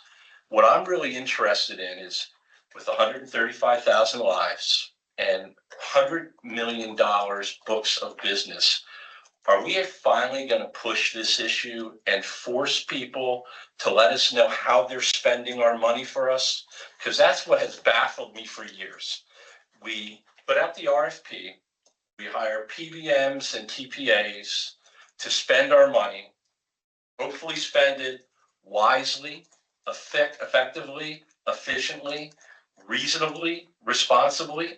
But we're not allowed to get the information we need to know whether they're doing that. So I came back after being away for a while because I want to push the envelope. I think we have to stop letting people dictate the terms of this plan to us and start dictating back. And I'm saying this for the other members of the committee, because as we move forward with this RFP and a future one on medical, we got to ask ourselves, is it going to be business as usual? Because if it is, nothing's going to change. And quite frankly, I got a lot of other things I can do. Then I'll go spend my time there doing them. But if other people are committed to pushing the envelope, pushing the limits, and seeing if we, Paul talked about Arkansas being the first ones to prohibit the PBMs from owning the pharmacies. Let's break through here. Let's push it, because we've been getting pushed around for years. And I mean, Mr. LePage is here. He said this in some of the email he sent to people earlier. He picked up on it. I mean, I hear what they're saying about discounts, but if the discount is on a price that's already way too high, it does us no good. When are we really gonna pierce the veil, get behind the curtain and find out whether the prices are what they should be? And quite frankly, from everything I've seen and heard for the last 15 years, they're nowhere near they should be, but you know, we need to do something to change. Because I can tell you, they're not gonna bring that change to us. So I just wanted to throw that out there, and hopefully as we move forward, I understand the current state, but I hope, you know, a year from now or 3 years from now, we're in a much different state where we're not saying it's proprietary. We can't get it. We don't know that. We don't know this. So Hopefully we got some of that feedback. As far as I think what I'm hearing from the members here is more requirements around transparency in the RFP, making that more of a requirement of information that we would like to be receiving from whoever is the awarded vendor. I mean, where else, Brian, would you pay somebody to spend your money but not be able to know how they're spending it for you? You wouldn't do that. And the same thing's applicable with our TPA, right? So we're in the same boat, in pharmaceuticals and medical. I mean, it's absurd. Paul, I think you have your question or your hand up. Yeah, so when are, we vote in June, are we gonna see the draft like a week beforehand? And my question really, I've got two side questions. One is, the rating criteria is gonna have a big impact, on the auditing PRC.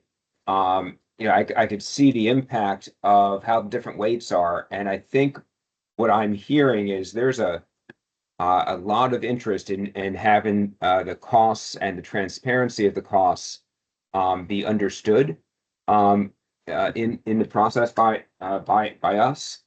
So I'd like to encourage that the RFP be developed with scoring that reflects that emphasis on transparency and on knowing what the cost is. The second thing is, and I think this gets to Jeff's point, I'm not sure how many vendors were invited and how many participated in the last one. I see there's at least 6 leading ones in the country. I would encourage us to explicitly invite the top 6 national PBMs, because I know at least one of them really focuses on transparency. And frankly, I think if I was, let's say, an entrenched PBM, if I see that 5 of my competitors are being invited to participate, that I might be a little more mindful of keeping the costs better and more in the state's interest. So that's my 2 cents there. Thank you. Mr. Chairman? Aaron? Yeah, I think, following up on what Paul said, I think one of the issues might be, are they requirements that are set up by the state, you know, to qualify as bidder, you have to have a minimum of 10 large and complex clients. Yeah, the account executive has to have a minimum of 10 years experience, and the account manager has to have 5 years in their current role. I don't know where all these numbers come from. That is, you have to have 10 years with experience and 10 years something. I mean, are they artificial barriers? Are they keeping other people like Navitus and those outfits from even trying to bid on this? I just don't know where those numbers came from and why they're being used. I mean, I can obviously understand they have to have some experience, but it doesn't have to be in years. You know, it can't be in handling like-sized plans. But anyway, I think that's a. Noted.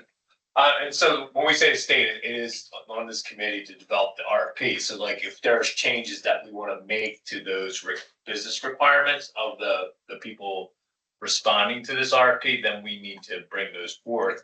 And I would hope, you know, Willis Towers Watson as our consultant could provide us with some benchmarks as to why those numbers that we're currently using, why they seem reasonable to them, or if they think there's room for us to negotiate downward to open up the space a little bit. I mean, that could just qualify the big six or something and nobody else. So I just some justification for the 10 years experience. And by the way, Yes. Bill Emily and I did submit a list of 6 items that we wanted to see. We submitted those on March 18th Okay. to Stephanie. So I think it might be helpful, if I may, to walk through some of the areas, because it addresses many of the things that have been kind of raised on what we are proposing for the scope, as well as the feedback that we're looking for from the committee. Would that make sense? So, any objections? Okay, floor is yours. Okay, yes, and so what we wanted to do today is kind of look at what we were proposing for the scope and from what was used in 2020 and where we might want to make some revisions and maybe some other elements that we may want to keep. So this first slide right here has kind of the standard elements of the scope. So competitive financial terms, excellent account management services. What we were looking to add, and this is for discussion, so what kind of the items you were just going through there, looking for any additional feedback here, but we were going to request detailed reporting of rebate payments by drug, so drug level rebates, so to finally get that type of reporting. We were looking to include, so any additional language that the committee is looking to include there, definitely open to, but that's something that we'd be looking for.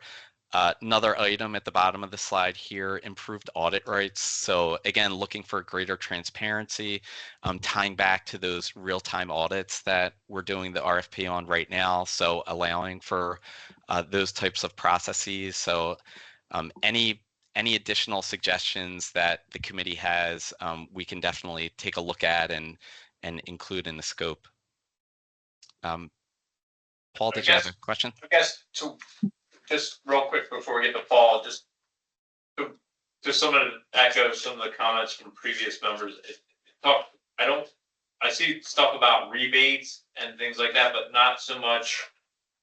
I guess it's in the fees. Is that what the competitive financial terms are as far as the fees, administrative fees and the like? Is that where we're capturing some of that? I believe in the next slide, we're going to get to those manufacturer relationships and disclosing different fees, but also part of the audit process to look at the exact revenues coming in and confirm them and just ask for greater transparency there. But I think that exact item that you mentioned is the one that was brought up. It's going to be on the next slide there. I don't know if we want to hop to it right now. Paul, do you have a question? Yeah, on the audit rights, what we found in the PRC was that the current auditor has been frustrated with the lack of timeliness by the PBM in data requests and also appointment requests, and that was leading to audit reports that are quarters after the end of the plan year. So I'd like to see language of, data has to be turned around within 30 days and an appointment request needs to have a date set within 15 days. That is, no more than 30 days out from when it's set. But really tighten up the timetables so that we can't have foot dragging that makes the audit report really stale by the time it comes out. Okay. Mr. Chairman. Bill, And also on page 12, second bullet, transparency and contracting terms, et cetera. How would that vary from what's being done today in your vision of how that would change?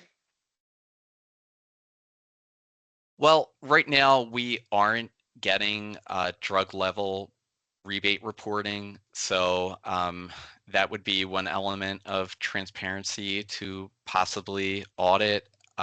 Also, just the additional fees that the PBM may possibly be receiving that we're not aware of, including acquisition costs. We're not privy to that sort of information. So anything in that realm, I would look for, and also looking for any suggestions from anyone else here.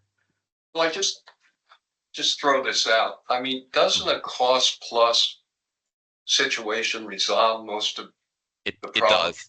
Yeah. Pardon?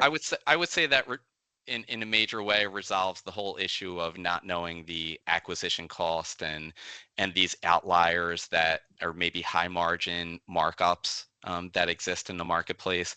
To me, that would do the most in solving that problem. Well, which begs the second question, should we be looking at an RFP that is modeled based on a cost plus situation? So we do intend to ask for cost plus models.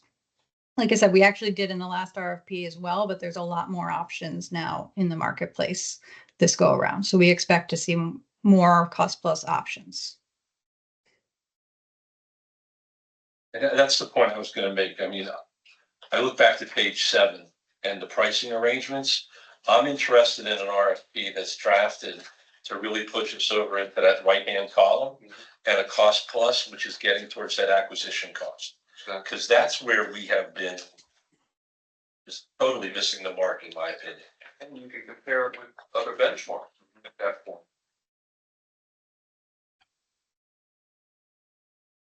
Yep, that is the intent. That was one of the questions we had, was to confirm that you wanted to do that. And so, you know, unless there are others that disagree, we will intend to look at cost plus models. Sarah, this is Faith. What would your opinion be on would you advise the committee to only include the cost plus model in lieu of, you know, the current transparent model? I would recommend that you do not ask for a traditional model, because we've already moved past that and that would be moving backwards. But I would recommend that you do ask for a transparent model. I use the word in quotation marks, because it is always helpful to understand current state and how it would differ from current state.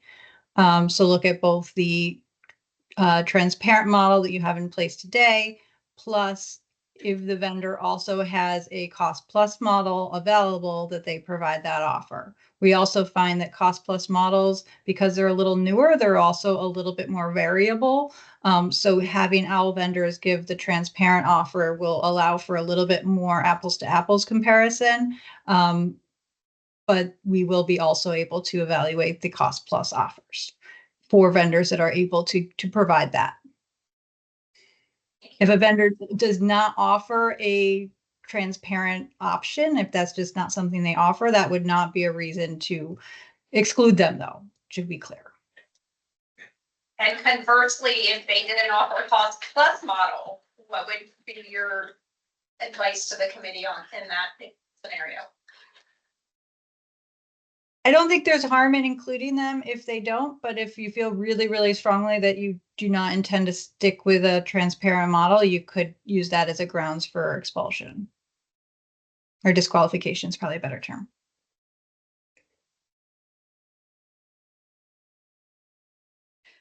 See nods, so Well, only in the sense that when I hear transparent in the current realm, it's a bit oxymoronic. I mean, and quite honestly, I'm much more comfortable with a cost plus model because I think you get transparency. As a result. You do get transparency. There are some winners and losers from the member standpoint, because unfortunately, since the drugs are not priced today always in line with the cost of the drug, there are some that are cost a lot less, and that's usually the ones where you hear noise about, which is reasonable. But there's also drugs where the price would actually be much higher in a cost plus arrangement. So again, that's something we would want to make sure you're considering before you make a move to a cost plus model, since there would be potential some member impact. Treasurer Davis? Yeah, the only other thing I wanted to add is the point that I was making earlier that even in a cost plus model, you may have folks that respond to the RFP that have a pharmacy associated with them. So we probably don't want to be exclusive in that way. Maybe it just comes up in scoring if there's a very close contender that becomes more of a decision that's made toward the end of evaluation.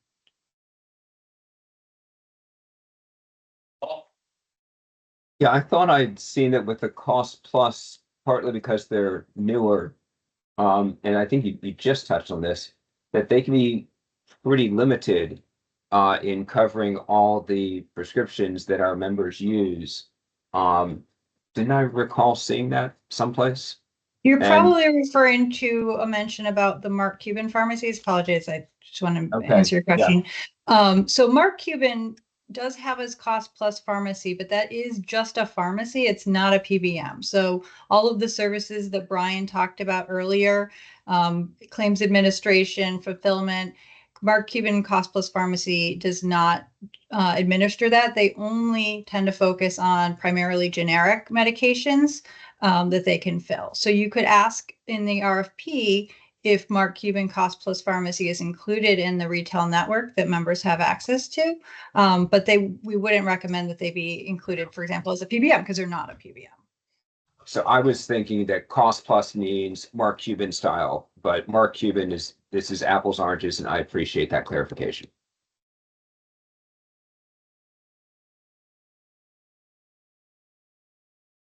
Any other questions before we go back to some of the other items Brian was walking through?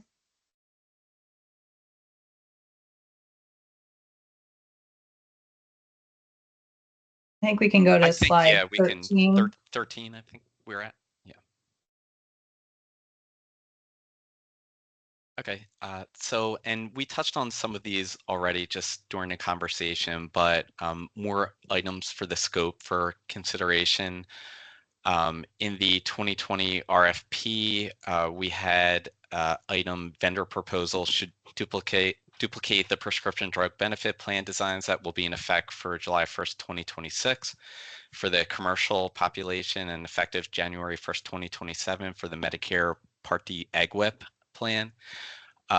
This is something I would probably recommend leaving in place, but open to some discussion there.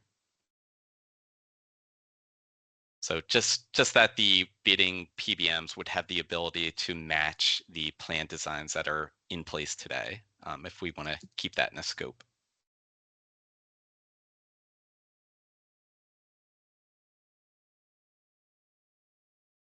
Okay, if no comments on that, the next one we had here was that vendors may submit proposals for pharmacy benefit administration for the commercial population only, the EGWP population only, or both populations, assuming the state may choose to contract for one population. So allowing the bidders to submit proposals for just commercial, just EGWP, or both. That was a provision we had in the previous RFP. Paul, did you have a question? Yeah, can you go back? Yeah, on that one there, the bottom bullet about the 5-year, 10-year thing. Are the cost plus PBMs, have they been in force for 10 plus years such that they would meet that EGWP requirement? I don't want to have a requirement that prohibits a cost plus from being able to bid.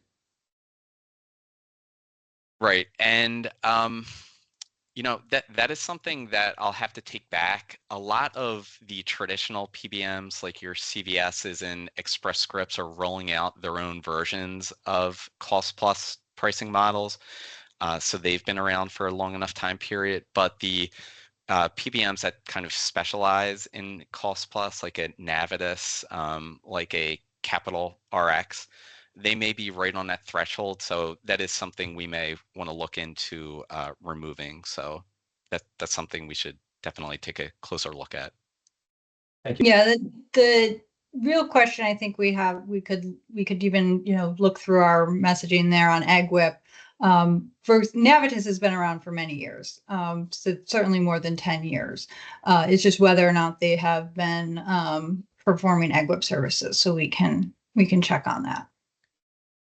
And a lot of the newer PBMs often have other PBMs that they are kind of built off of, so we could leverage that experience as well. But we can definitely get that information so that we can set this requirement appropriately.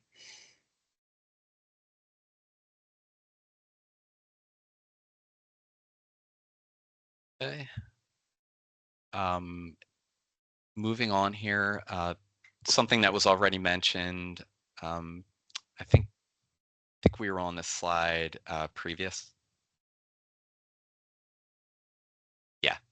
So the idea of letting a consortium submit on the proposal. So again, kind of pulling together that purchasing power. A few conditions though were to that the consortium had to disclose how the PBM works. All the responses to the RFP would reflect the PBM's capabilities, and by contracting with that consortium, the SEBC wouldn't give up any decision-making control. So that is again something that we did have in a previous RFP, but just looking any feedback on keeping that in, it sounded like that was a suggestion there from our discussion earlier, but if anyone has any additional thoughts there, open to them.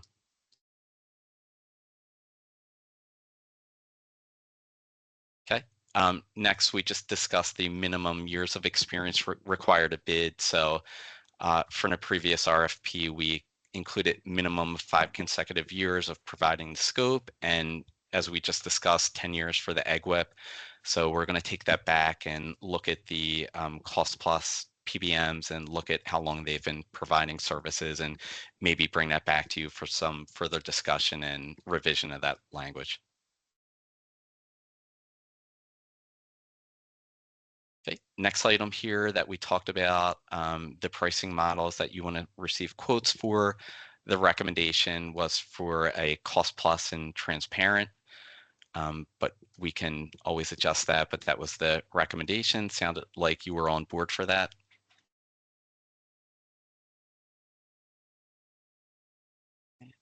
And moving to the next slide, there were no questions there.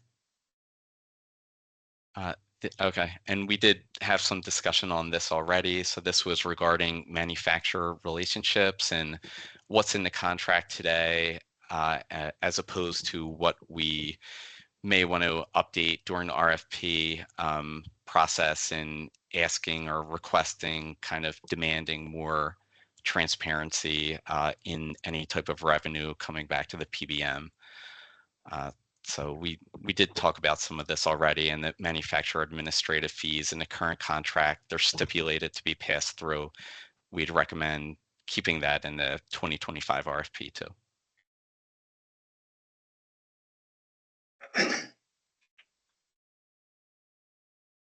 Any other questions or comments before I pass it back to Sarah for market check update?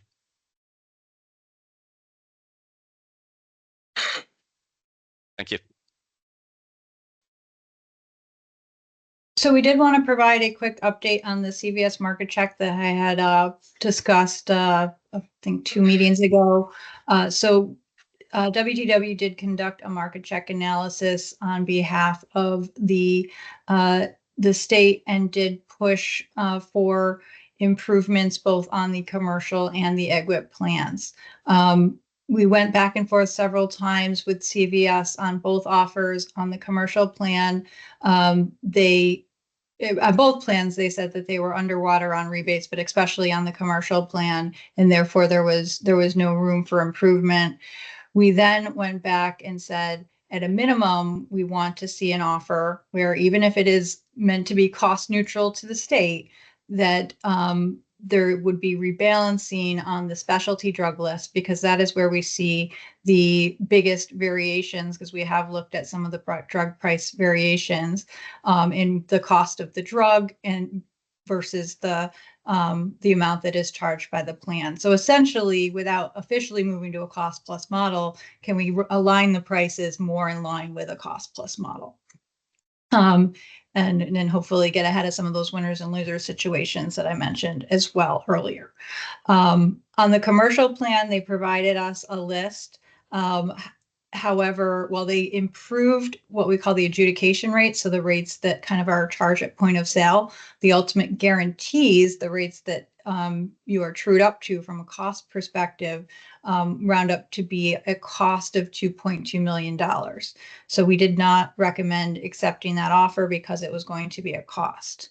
On the EGWP side, the rebalancing resulted in improved discounts and rebates at about 3.1 million. Of note, a majority of the savings, I think about 70%, were from improved minimum rebate guarantees. So since you get 100% pass-through rebates, that would have been passed through regardless. But there still was a contract value improvement of 3.1 for the EGWP. So the state is moving forward with getting an amendment to reflect that improvement.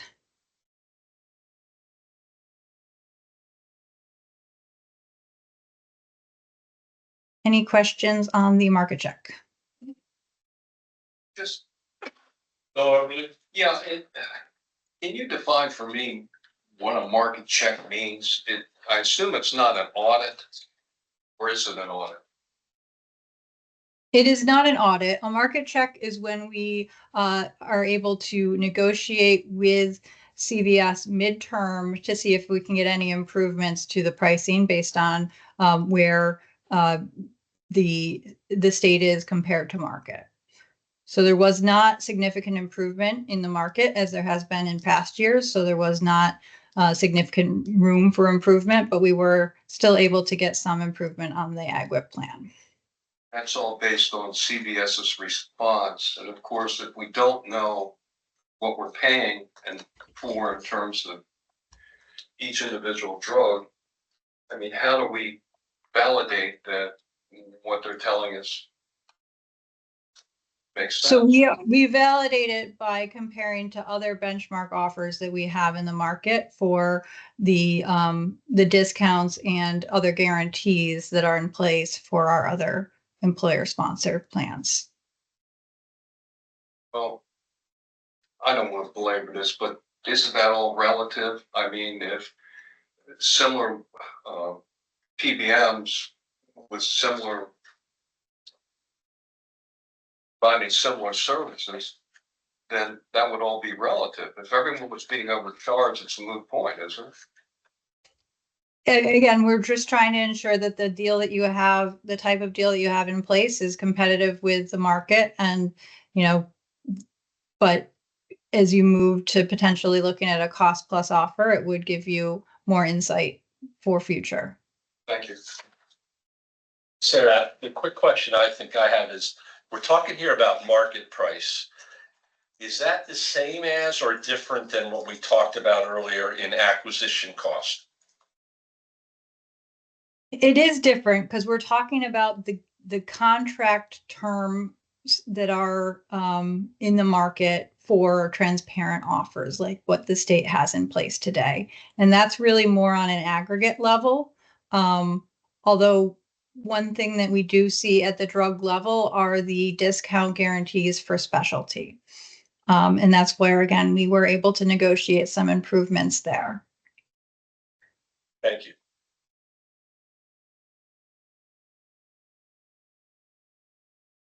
Any other questions? Otherwise, this is the last slide we had on pharmacy. Stephanie? Thank you, Director Maxwell. Apologize for jumping in. I just wanted to request committee member feedback on items that were brought at previous meetings related to the PBM RFP. As Director Renz had mentioned in her director's report, we have been engaging with Senate Majority Leader Brian Townsend to potentially revise Delaware code to allow for a PBM reverse auction. It sounds, based on the conversation the committee has had today, the interest is more opening the RFP to solicit specific bids for cost plus models, which tend to not fit into the reverse auction structure. So I just wanted to confirm with committee members today, as we do owe a response to Senator Townsend, it appears that there is not an interest in potentially doing a reverse auction for this procurement, instead allowing us to receive more bids related to cost plus models. However, we could still, in addition to that, continue to work to revise the code to allow that as a future option for future procurements in 2028 and beyond. So I just wanted to solicit committee member feedback to ensure that we are understanding the requests of the committee and can pass that along to Senator Townsend in the event there is interest to continue to draft legislation. Bill? Who's going for My first choice would be the reverse auction, and I think we ought to proceed with the enabling legislation, even though it would appear that technically we cannot support that within the time frame of the RFP. But I certainly do not want to abandon a reverse auction model, because quite honestly, I would prefer that to the cost plus. But I guess technically we can't get there in time, what I've been told. That's what was shared earlier with regards to. But I would not call Senator Townsend off. I think we need to get that in statute. And I wholeheartedly agree with Bill. That's why I said before, I think we need to do everything we can to bring every level we have to bear. And I would not want to take, if they're willing to pass legislation to go from non-professional services to professional services, being allowed for reverse auctions under the procurement law, absolutely, that should go forward. And I would remind you, we have a TPA RFP coming up, so. So I guess, Stephanie, to some of your questions, I guess what Stephanie was also asking is like the RFP structure for this particular PBM, trying to entice someone to bid on it from a reverse auction standpoint, even though we probably couldn't implement it in time, to a cost plus or transparent, more transparent than we have today. That's really the structure of the RFP that we're in the scope that we're really trying to develop at this point in time. So I guess my question would be, what's the downside in including it in the RFP and having somebody, see if somebody even gives us a proposal? And if they do, having it evaluated by the PRC with everything else, and then if the barriers we talked about before are in place, I think that would disqualify the offer. But I, for one, don't want to artificially limit what people can bring us to try to help us address this problem. So I would try to do everything we can to try to come up with something that is not the same old, because I'm assuming it'll be a 3-year contract, probably with potentially 2 1-year option renewals, which means we're now going to be in the 2030s before we can actually start doing something. I don't want to wait that long. I don't think we should. Stephanie, you have a response? Thank you. And I apologize for not having my camera on. I'm having bandwidth issues. But yes, to your response, to your question, Mr. Tashner, the reverse auctions are not part of the bid that is submitted to the vendor. It is the methodology used by the buyer, which in this instance would be the state, to procure for the RFP itself. So to answer your question and where I think the consensus is leaning towards here, we can continue to work with Senator Townsend to draft legislation to hopefully open up the reverse auction language in Delaware Code to allow for professional services for a procurement, but noting again, just due to timing and the lack of the technology currently offered in the state under government support services to support that type of RFP, we can open up the language in code hopefully this year to allow it to be considered, as you mentioned, for the upcoming health plan TPA RFP, as well as the upcoming future pharmacy RFPs. And to note on your second point, which you had stated, an initial 3-year contract term with 2 1-year optional renewals, that is up to the discretion of the committee. The SCBC could decide to do a 2-year initial contract term with 3 1-year optional renewals for the PBM RFP, if that is the interest of the committee to open this up earlier for potential changes in the procurement process. So I hope that answers your question. And on the from the SBO side, we will continue having these discussions with Senator Townsend to hopefully get a bill introduced this year to open up that language. And of course, working with the DOJ to ensure that other agencies who may be impacted understand the impacts of opening this up to professional services and that any concerns they have can be addressed. But I think we're on the same page of opening up the current RFP to allow these newer models more ability to bid, potentially shortening the timeline requirements of their establishment in a PBM to allow more of these newer cost plus models to bid on the contract. And again, can open it up for reverse auctions for future procurements once the legislation is passed. Thank you, Steph. Okay, just to that point, since we just touched on reverse auctions a little bit, I'd like to just hear from WTW as far as a lot of committee members talked about transparency in the process. Could you elaborate on what transparency there is with regards to the reverse auction process? So when WTW has conducted reverse auctions, we allow the bidders to see their rank based on their bid. So it adds a little bit more transparency to the bidders to know where they are. However, it doesn't necessarily it wouldn't add any transparency to the state, because it's just a methodology of collecting the offers. Bill Overly? Sarah, couldn't the RFP be written in such a way that the mechanism to make the selection is separate and apart from the requirements in terms of transparency? Apologize, I'm not sure I understand the question. You're talking about the process for the selection of the vendor through a reverse auction, which I understand that. But the RFP could be written in such a way that they're all bidding in an environment that would require transparency.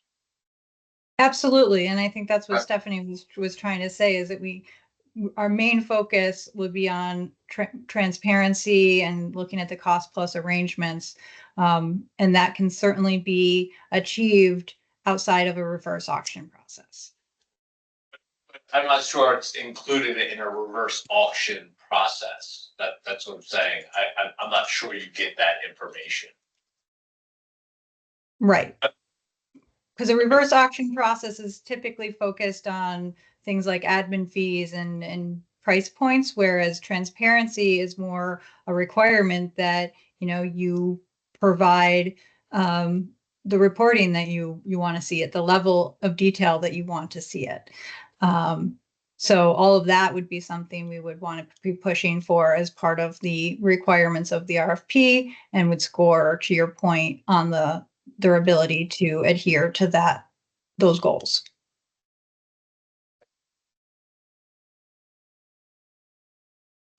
The day is getting old, or later, I'm getting older.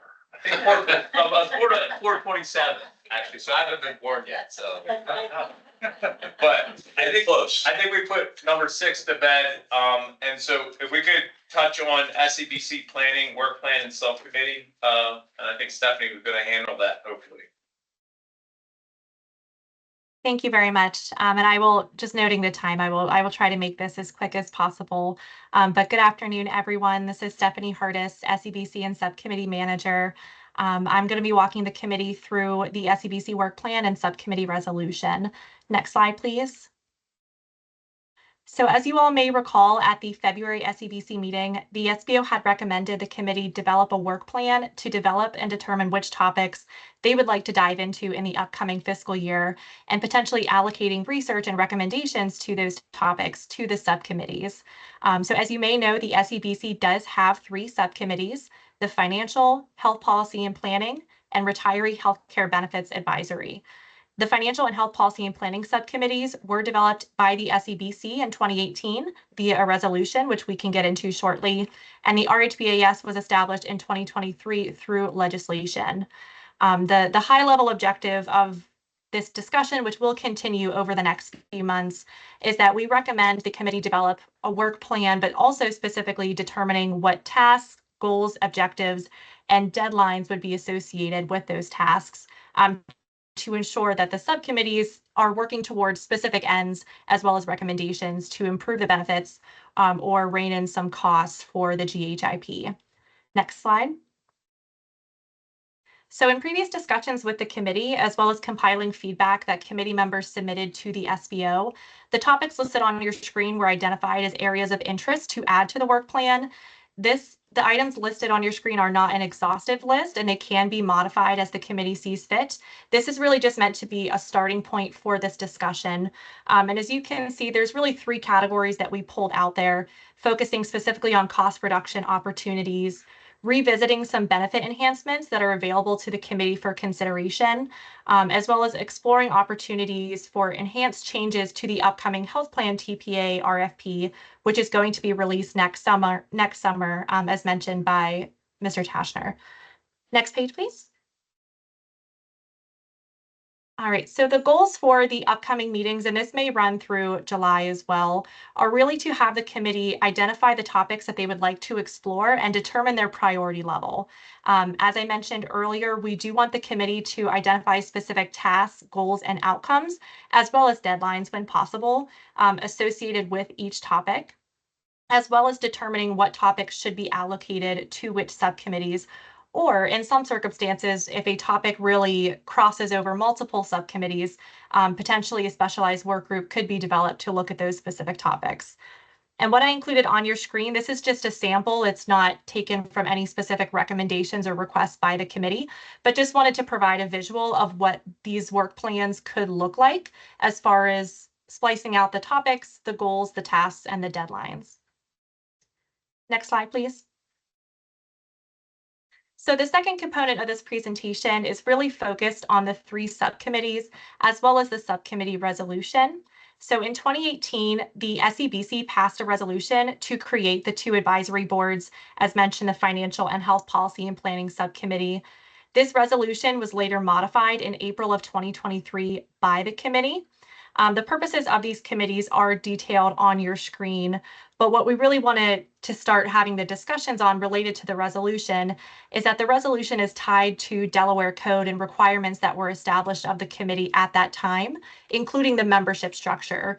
And as we all know, as of January 1st this year, there were changes to the structure of the committee, as well as the authority within the committee, meaning that the resolution would need to be amended by the SEBC in order to keep the Financial and Health Policy and Planning subcommittees moving as intended. Additionally, again, just want to touch on the Retiree Healthcare Benefits Advisory Subcommittee. This subcommittee is a bit different as it was charged via legislation, and there were specific requirements that the subcommittee had to meet. In 2023, the RHBAS met many times in order to meet these requirements as established in Delaware Code. And a report of recommendations was submitted to the governor as well as the General Assembly at the end of 2023 and early 2024. Technically, there is no requirement for the RHBAS to begin having meetings again this year. However, it is a subcommittee that was a very well-working body and was able to procure a lot of recommendations that were then utilized by the General Assembly to make changes to specifically a lot of Medicare retiree benefits. So just wanted to note that is a very important subcommittee that we have not utilized, I believe, since October of last year, though of course is always able to be revitalized whenever the SEBC would see fit. Next slide. So what the next steps are, prior to the May SEBC meeting, we are requesting that committee members review the current resolution to establish the Financial and Health Policy and Planning subcommittees. This has been sent with the meeting materials and is posted to our website. If you could please email me, my email is listed on the screen there with any requested revisions to the resolution. We would like to take that back to our DAG to review, and then we are hoping to have a revised version of the resolution ready to present at the May SEBC meeting. Additionally, as we mentioned, the FY26 work plan, if there are any additional topics that were not listed on the earlier screen that committee members would like to dive into, as well as if there are any specific tasks, goals, or outcomes associated with those, again, you can send those along to myself. Currently, we do have the May meeting scheduled for May 23rd. We are working, as requested earlier in this meeting, to potentially move that to the following week. Currently, we have a deadline for these requests of May 9th. However, we can push that back if the SEBC meeting is also pushed back. So more information will be forthcoming. I apologize. I know I did that very quickly. Is there any questions from committee members at this time?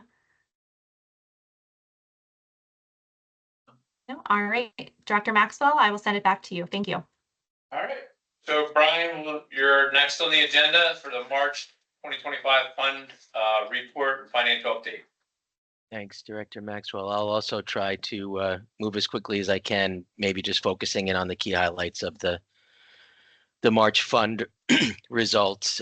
From a very high level, I know it looks like on the screen that results were $52 million to the positive.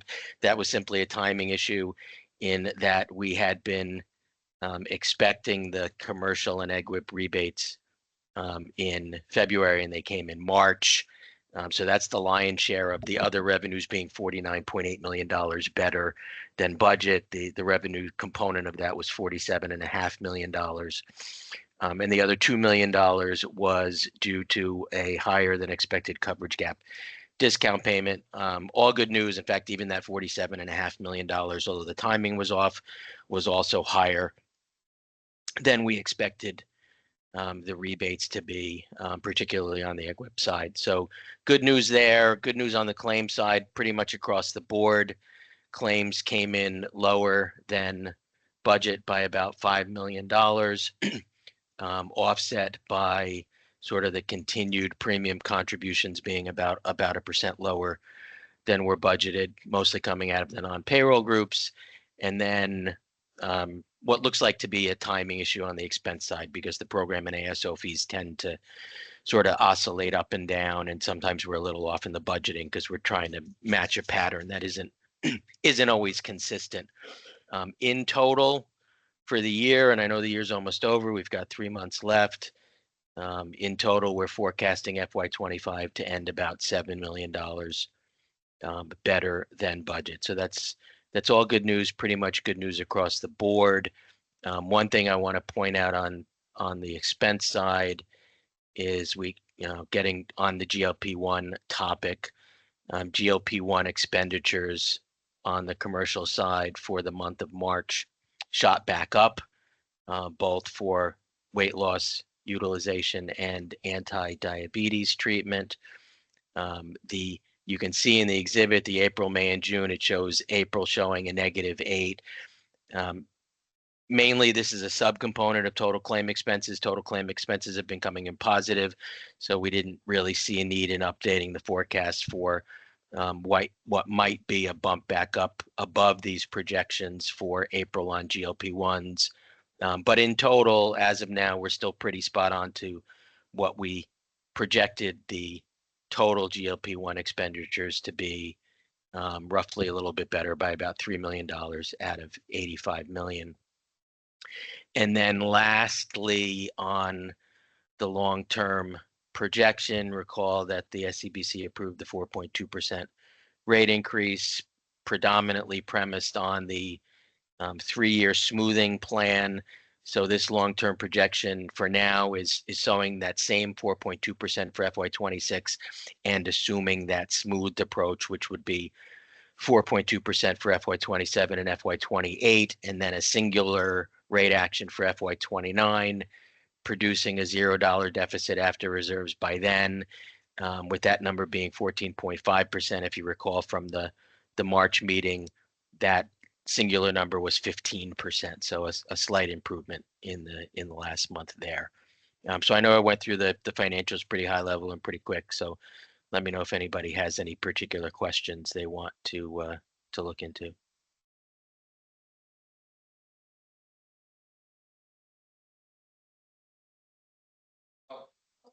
Oh, Ms. Ferrari. Oh, I'm sorry.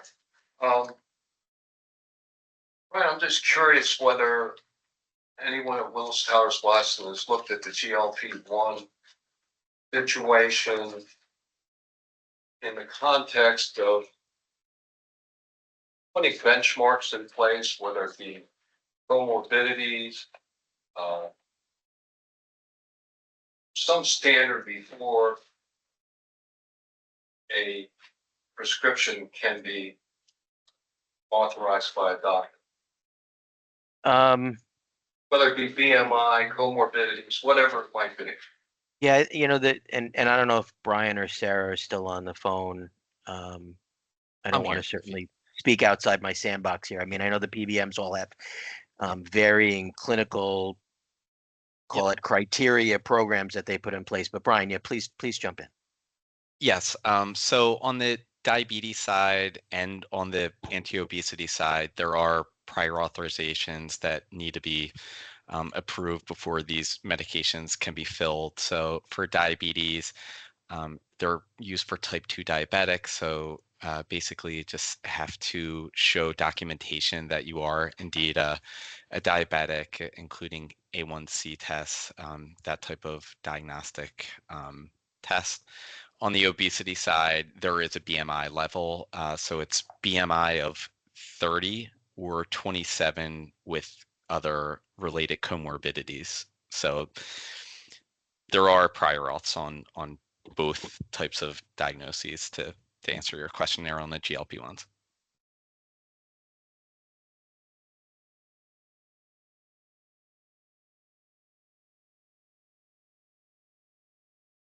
For the fund report there, Brian, you good?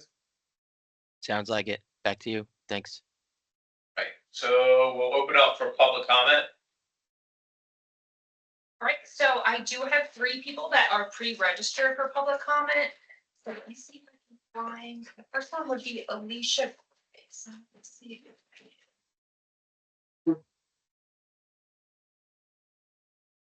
Alicia, if you're logged in virtually, can you please raise your hand so I can find?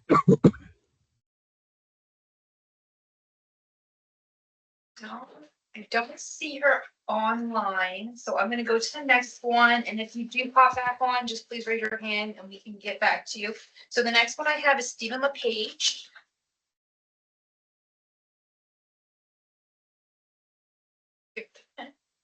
How you doing? The current strategy isn't real reform. It's an extension of a broken system. Improved transparency is important, but transparency alone doesn't lower drug prices. Rebates alone don't deliver real value.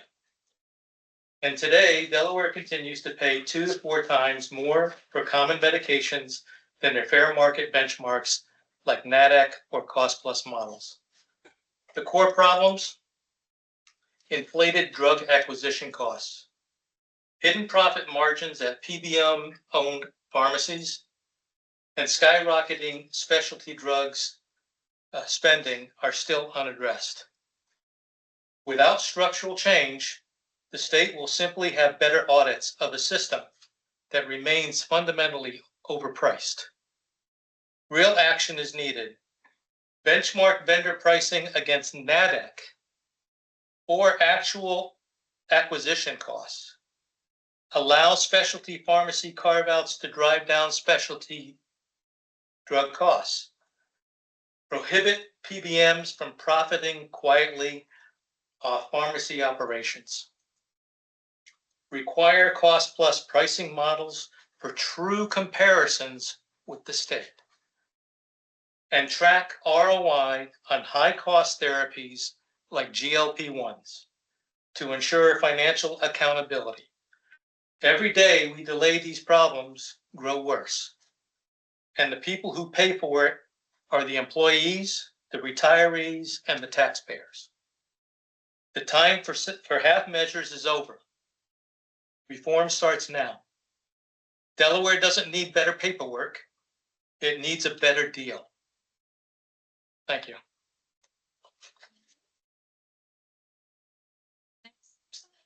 Graham. Yes, good afternoon. My name is Mary Graham, and I've been on this ride with the state benefits, for those of you who don't know me, for the last 2.5 years.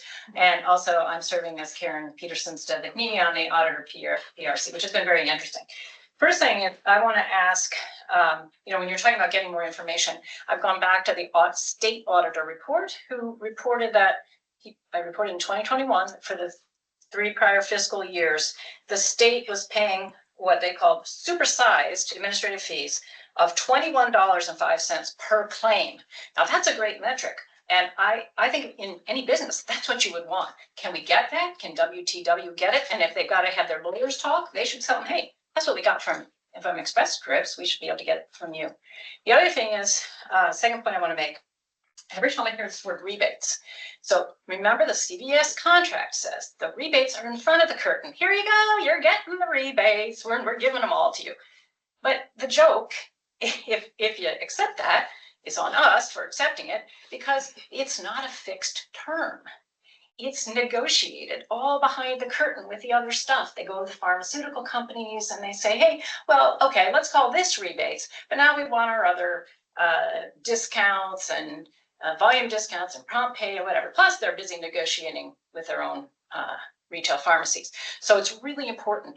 Don't be taken off course and just, oh, well, we're getting all the rebates. You got to look completely behind the curtain, and the RFP needs to be worded in a way that the auditor can look there, because we asked in the PRC and they're not looking there. They can't go behind there. CVS puts this up. So you have no idea. You know, I think, Mr. Oberly, you talked about was it being audited. The answer is not really. And not even the stuff, frankly, in front of the curtain, the rebate, you don't even have all the information there. So thanks very much. And I look forward, I agree completely with you all suggesting it's time to really push on these people.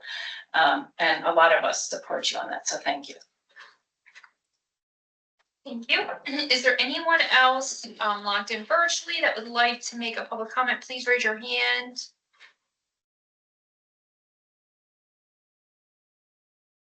I think that's it. Seeing none, is there any other business that would like? Well, oh. Yep. Oh, you Actually, don't nope. give public comment. You're a member. Two suggestions, requests. Can we consider scheduling this to be a 3-hour meeting rather than a 2-hour meeting? I think it just makes it easier for planning to block out the full 3 hours, and it seems like 2 hours is not enough given all that we have on our plates. So I throw that suggestion out to the chair and vice chair. Additionally, if we could get the materials shared more than 2 days in advance, given 85 pages, is a lot to review. I think it would be more helpful if we could get it 4 or 5 business days in advance, if that's possible. Again, just a request for consideration. Thank you. Seeing there's no other business, I'll entertain a motion to adjourn. So moved. Can I get a second? All right. Thank you very much, everybody. Enjoy the weekend. Thank you.